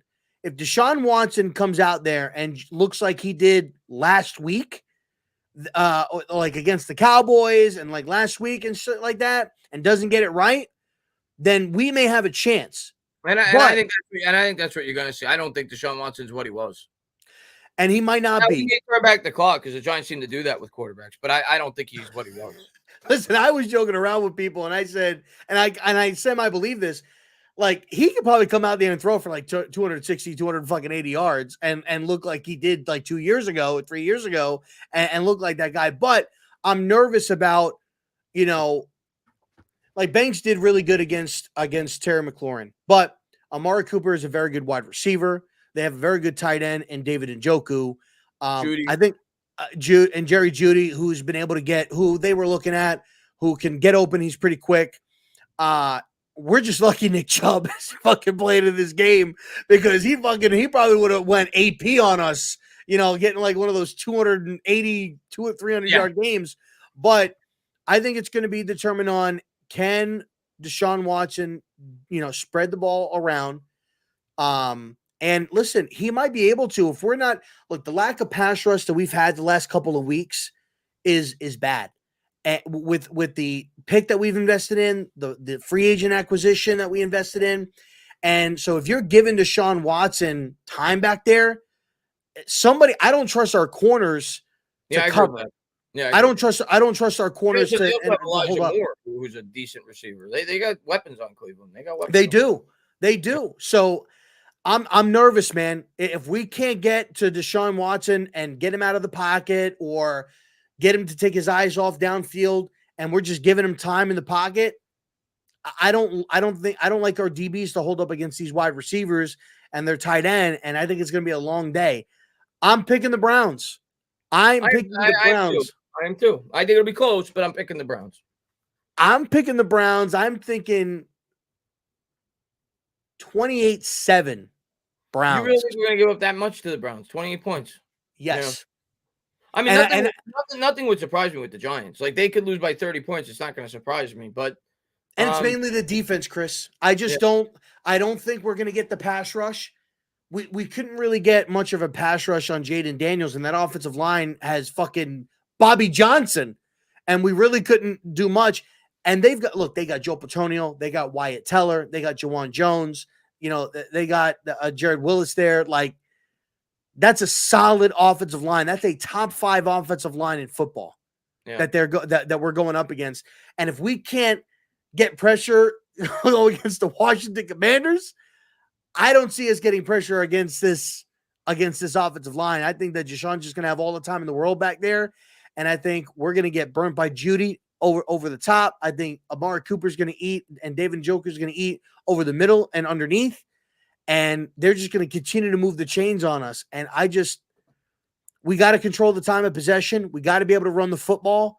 And we got to get after Deshaun Watson. If we don't, we're going to lose this game badly. I think it's going to be a lot like last week defensively. I think they'll move it 20-20, and I think they'll struggle inside the red zone, the Browns. But the key for the Giants is they can't beat themselves. Like the defense last week had so many. There's no excuses. No defense in the NFL should give up 3rd and 14s. They gave up 3 of them. They had a key penalty on, I think it was the first or the second drive for Washington. It was the first, I think. They were going to have a 3 and out. And then they had a penalty on the 3rd down play that allowed them to extend that drive. Things like that can't happen. The Giants have to, when they have an opportunity to get off the field, they got to do it. Yeah. I think for the most part, the Browns are going to be able to go 20-20, but there'll be opportunities for the Giants defense to get off the field and be able to flip the field at points in that game. And if they're able to do it, I think it'll be a close game. But if they allow them to go 20-20 and constantly be in the red zone, you may be able to hold them out more often than not. Bowen is known for that. We saw that this past week, being very good in the red zone. But if you're going to give a team 5-6 chances inside the 20, they're normally going to pound 1 or 2 of them in. So if that's the case, yeah, we're going to lose the football game. So we got to get off the field on 3rd and long, man. Can't have a repeat of last week. And I think we will do better at that. But I still don't think we're going to win. I think it'll be something like, I'm going to go 19-16. I really think it's going to be like a sloppy, a lot of field goals type game. 19-16, something like that. Browns win. Are we going to have a kicker? Yeah, well, hopefully we have a kicker. All right, look, we're going at almost 2 hours, 1 hour and 45 minutes. And first, man, I want to say again, thank you for coming on. It means a lot. For anybody, just real quick, anybody new coming on, I used to do these shows with Pest. We're doing them for like the last few years. And I didn't know if I wanted to do it, but I just felt it was right because I hear Pest in my ear telling me, shut up, Rob, just do it, and just do it. And for any of you guys that didn't know Pest was a great human being, always put everybody else above him. Didn't matter if he was having a bad day. It didn't matter if he was not feeling well or whatever. He always put a smile on everybody's face. Was one of my best friends. And it's coming up on his 1 year of him not being here anymore. And it's tough and it sucks. And I wanted to do this, and I hope that each show that I make it proud of, what I wanted to do is go through the list of everybody that blessed us and came on the show with us and hung out with us. So I got, Chris Anatana, who was on many shows with us and spent time with us. I wanted to get him on. We had New York Revival on the first show, who was very, very close with us. Last week, I had Big Dash. Next week, on Tuesday, I've got a very, very special guest, a guy that me and Pest had on every time we were going to play the Cowboys. It's Pest's good buddy, TJ, who's a big-time content creator for the Dallas Cowboys. He's gone and interviewed players. He's very, very involved with the Dallas Cowboys. He's going to be coming on next week. I'm very excited to be able to speak with him, talk about the Cowboys, where he's at. He was very big on Dak getting his contract and CD getting his contract. And so I'm excited to talk with him and spend time with him next week. And then I've got hopefully, as it seems, I got going in the Seattle game, I got another nice setup coming. But I've got guys that I want to get on. I want to get on Authentic on here. I want to get Sarge on here. I want to get a lot of people on here, man, that were a part of that. And, at this particular point, like Pest would be, this team sucks, like he would just be having a good time. So Chris, I miss Pest, man, and I kind of feel guilty that because obviously the last year, when he passed, I haven't been as active on YouTube. I used to talk to Pest a lot more, and I didn't even know, because to be honest with you, as you know, I took a hiatus on Twitter. I'm not nearly as active as I was in the past, and I found out months after, I guess, he announced on Twitter that he even had cancer. I wasn't aware of it when it initially happened. And I don't remember how I found out. I think he posted something like F cancer or something. And I was like, I think I remember I texted him or I private messaged him, and I sent him a nice message and gave my well wishes. And then he had passed away like 2-3 weeks later, and I was just stunned. Like I was in awe, and I, in my head, I think I texted you. That's how you found out. I texted you. I think. Yeah, and I got to meet Pest in person twice. I went to a strip club with Pest. That's the last time I've been to a strip club. After we went to a giant, I forgot who they played, but might have been FanFest actually. It might not have even been a game. I don't remember. But really nice guy. It was great to get to know him. I had him on my channel for years, 5 years ago. I had him on my channel as a guest routinely. So I was really sad, when I found out the news, and I'm just glad, man. I'm glad that you're continuing the show, and I'm sure, I'm sure Pest would be proud, man. But yeah, when you asked me and, you told me you were continuing the show, of course, man, I was thrilled to come on. But still think about Pest every now and again. He was a great guy. I do too, and I think about him every day. I got a dog tag with my dad, and with Pest, friends of mine. They had him made, and what's crazy, and and hopefully I don't get emotional with it, but this is how good of a friend Pest was. For many of you guys that don't know, I lost my dad October 6th of last year, so his 1 year of being gone is coming up. And at that moment, Pest knew about, what my dad was going through and knew about it. And shortly after that is when Pest went to the hospital and found out everything that was going on with him. And he did not tell me what was going on with him. I just thought it was, and he didn't tell me because he knew what I just went through.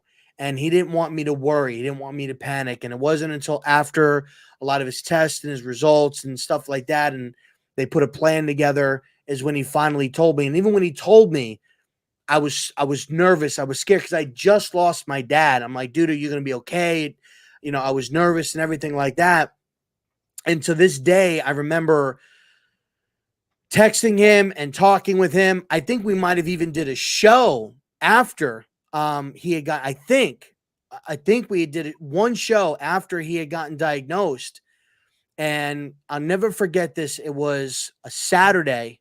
I texted him on Thanksgiving. I said, happy Thanksgiving. And he responded. And then it was like a day later or 2 days later. And he was calling me. I was working. I think this was Black Friday weekend. I was working, and he called me, and he never calls me. Well, he does, but and when I answered and it was his wife in the other phone on the other line, I knew.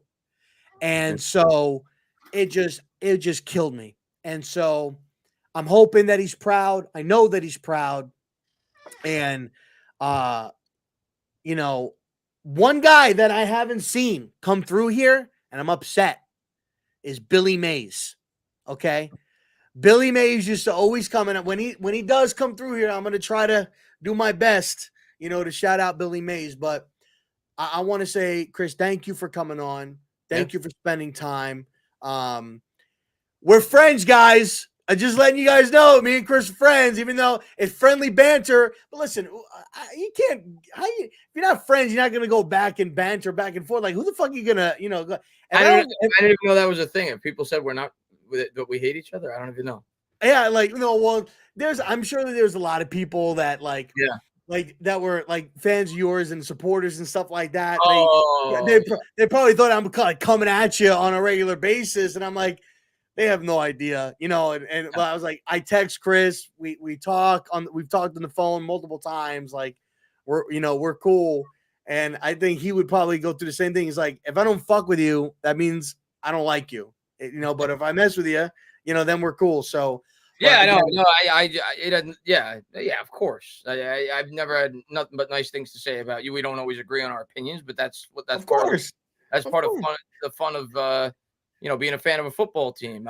It got to the point where when it comes to Twitter, nothing to do with you, but just the constant back and forth, it just got toxic for me. Not even just with me specifically. I didn't enjoy going on there as often anymore. And the platform that Elon has created, in my opinion, now is even more so than in the past, is now all about clickbait. Now that people can pay to get these check marks, they say whatever they got to say to get any kind of engagement. And it just got to the point where I'm like, people are just being toxic to get views and to get likes and I just don't enjoy this as much anymore. So that's why I'm not nearly as active on Twitter as I've been in the past, but still love talking about the Giants, still love you, still love Pest. I was happy to come on tonight. Well, I appreciate it, man. And Chris, for anybody who doesn't know that's in here, I don't know if you don't know Chris. If you don't know Chris, then you're living under a fucking rock. But where can people where or something, like you're in Alaska in the fucking boonies somewhere, living in the bush. But I've got his Twitter down there, but where can they find you? When's the next time that you're going to be going live or doing anything? I know that you and Bad Dog do your Tomorrow streams. Be live tomorrow with Bad Dog on my channel. Okay, so live tomorrow with Bad Dog. Where else? When's going to be the after that? When's the next time? Be live on Bad Dogs on Saturday, and then of course on my channel back for the Giant game. So that's what I've been doing. I want to mix in a stream here and there as well this year, and I'll try to be more active during the off season. Obviously now I've transitioned more to a 9 to 5. I work for the government now, so I don't do this as often as I did in the past, but still love talking about the Giants, man. Still love talking about sports in general. Part of me is like considering mixing in more Knicks content this year, more Mets content this year than I've done in the past in terms of video content. It's what I actually envisioned when I first started the channel, and then just like the Giants thing kind of took hold, and that's what I focused it around. But I've always wanted to kind of expand other sports, so we'll see. Maybe I'll do that a bit this year. But regardless, I'll always be here talking about the teams that I love. Yeah, I mean, look, there's a lot of hype. I was never really like support the Knicks. Never really watched a lot of basketball, but my son, my second son, he got into playing traveling basketball. So going there, watching the games, I was like, this is, I'm kind of into like kind of watching this. And so I started watching the Knicks at the back end last year, probably like maybe a few games before they went, had the playoffs, and then they went to the playoffs, and then they were playing well, and then everybody got hurt.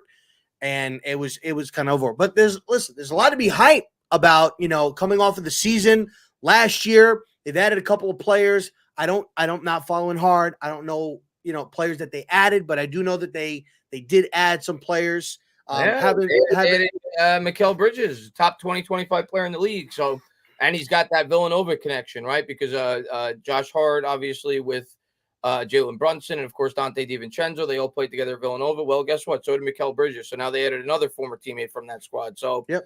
And and they re-signed OG. I think they gave him like a 4-year deal or something like that. They got him signed.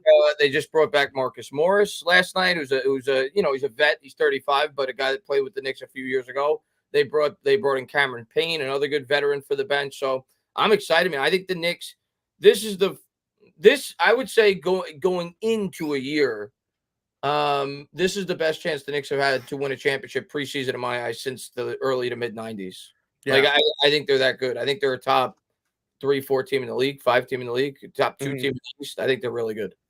And I was actually astounded where I think it was against the Pacers, where like it seemed like our bench came in and was actually doing well. I think it was like game 2 against the Pacers or game 3 against the Pacers. Like they were actually moving the ball. I think the game was somewhat out of reach a little bit, and they put in on some of the bench, but the bench came in and was making play. Josh Hart was a very pivotal part of their games last year. Really came in. Obviously, Brunson being the leader that he was. Some people are calling him, questioning King of New York. He was wearing a Saquon Barkley, a Philadelphia Eagles jersey at one of the games or whatever.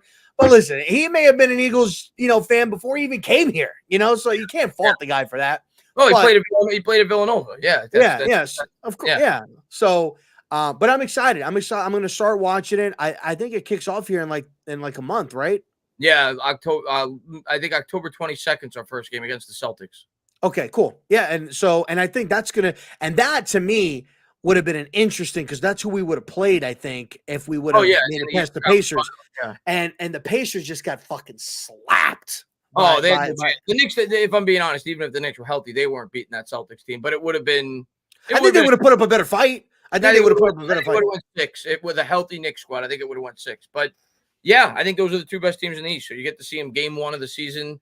I'm excited, man. I'm excited to see if my Mets can keep this up. They won again today, so now they are. I think the Braves won, so there's still only a game up, but 11 games to play before the end of the season. There, Yankees, of course, going to the playoffs. So hopefully we have some playoff baseball teams in 11 days, or 11 games, I should say. And then, yeah, I mean, I think the Knicks are going to be special this year. Unfortunately, the team that I talk about sucks, but the other teams that I root for look like they're on the up and up. Listen, fuck the Mets. It's about the Yankees, baby. Let's go. Listen, no, I get talking about the Yankees real quick. When they started off fucking hot. They started off fucking hot, and it That's what seems they like always do, man. they always fucking do it, man. always And I was start like, off hot and maybe. then they teeter up in July for a month. Always. And it was because I've been trying to read up. I haven't been watching it like I want to or like I wanted to, but like Volpe started off good. I think he was like batting, like his batting average was good. Then he he was over fucking 300 the dropped, first month. and then he fucking dropped, and like he wasn't doing good. You know, you had Juan Soto and Judge, like they were going off of each other. You had Juan Soto that had like a game-winning hit and shit like that. Then Judge, and then it kind of flatlined. Then they make the trade. Oh man, for Chisholm. Chisholm, the short For Chisholm, yeah. And it looks like things are starting to kind of pick back up a little bit. So I think what's going to harm the Yankees in the play, the pitching, man. the pitching's not good.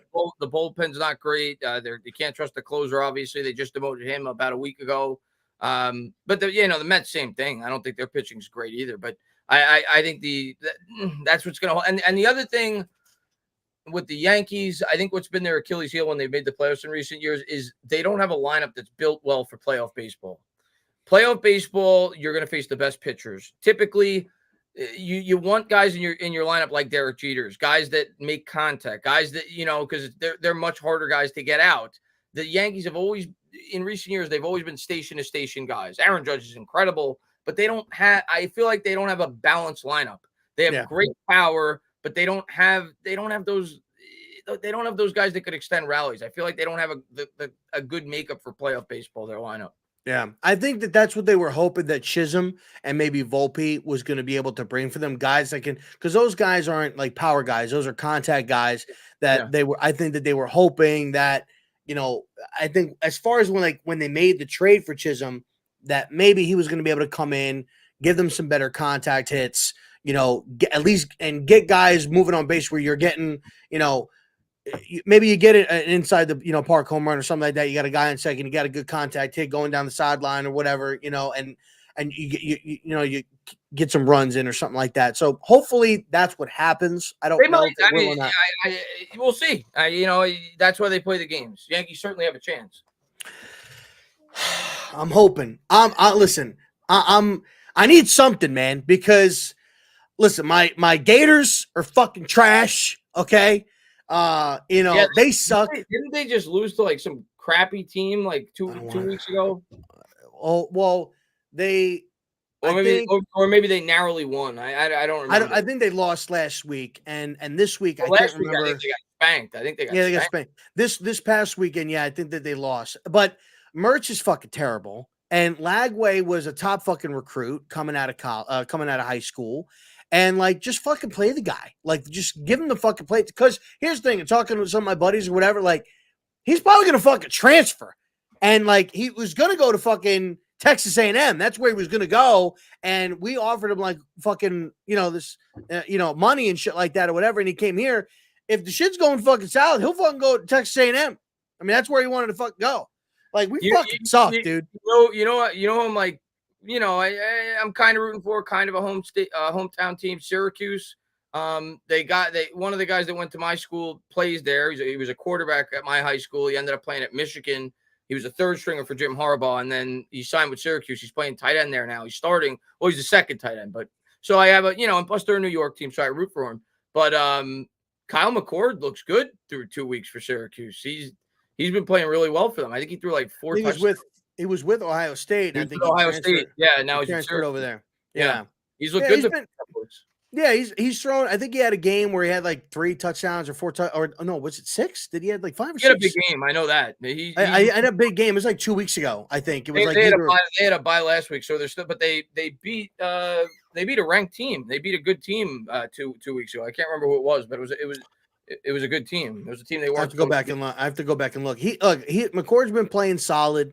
So we'll see. I'll watch Syracuse or Rutgers, because I lived in New York, so I'll watch those teams. Not really nothing to sneeze at. Georgia Tech, they beat Georgia Tech. Okay, yeah, Georgia Tech. Okay, so yeah. I think it was week 1 where McCord came out and he had 4 or 5 touchdown passes or something like that. It was week 1. Or it was 2 weeks ago, not 3 weeks ago now, because last week was the 3rd week of college. Yeah. But it was the first game, in college football. And I think that was when he had like 4 or 5 touchdown passes. Like he played a good game. So, we'll see what happens. I'm really trying to watch. I think like right now, like Nebraska, they got Hutchmaker and they got Robinson, who are 2 big guys that I think I don't think that they're necessarily maybe first run guys, but definitely maybe day 2 guys. Big guys that when they played Colorado, they were fucking Colorado's offensive line is fucking terrible, but but they were just all in fucking Shedeur Sanders' face. And I heard an interesting question being asked in one of our Twitter spaces by our guy Mason and NYG, who's a big cap guy. I think they were talking about, can Shedeur develop a not a personality, but can he develop an identity outside of his dad? And to me, like, that's going to be a very interesting thing, because when Shedeur leaves, does Deion stop coaching there, Colorado? Like, No, I don't think he'll stop coaching. Does he stop coaching? And so it's like, that's what you're going to, and my worry is, and somebody said this, I think that they were like joking, but is it going to be like an Alonzo Ball type of deal? I actually think that's a good comparison. I've said that too. Like, I feel like it at least gives off that fear, like that the father is way too involved. But I don't think Deion's going to leave Colorado. He's like a god there, man. He makes so much money. He gets all these commercials. Yeah, I don't think he's leaving Colorado. But yeah, I think that's a lot of Giants fans' fear is, will he be too much of an influence? If they do end up drafting Shedeur Sanders, is he going to bring extra added pressure? So I actually think that's a good comparison, because he's like he's a hype man, just like Bull's dad was. So we'll see, man. We'll see if he's able to develop that identity and what he's going to be, when he comes out, and how involved is Deion Sanders going to be, and what is he going to do? And we'll see. It's going to be interesting. It's going to be pretty interesting. Yeah. But Rob, I'm going to go just because I got to get up early tomorrow. But all right, brother. I appreciate it, man. Could have talked to you for a few more hours, but always of love course. Thanks for having me on, and yeah, man, you guys have a great rest of your week, and whoever's still listening, thank you guys for tuning in. Have a good night, guys. All right, man. Take it easy, brother. Be good, bad dog. Bad dog. I'm so used to doing my show. Be good. Later, brother. Okay. Later, dude. All right, yeah, man. Shout out to Chris for coming on, and shout out to you guys, man, for hanging out 2 hours on this show. Figured this one was going to be long, but next week, man, gonna have a friend of mine, friend of Pest, an acquaintance of mine, TJ. He's gonna be coming on. We're gonna be talking about, the Giants and the Cowboys game. So I'm excited to do that. So I will catch you guys next week for that. Other than that, man, that's all that I got, y'all. Appreciate everybody that came out and hung out this evening. Thank you, guys. I love you guys. I'll catch you guys next week. You know what the deal is. Deuces!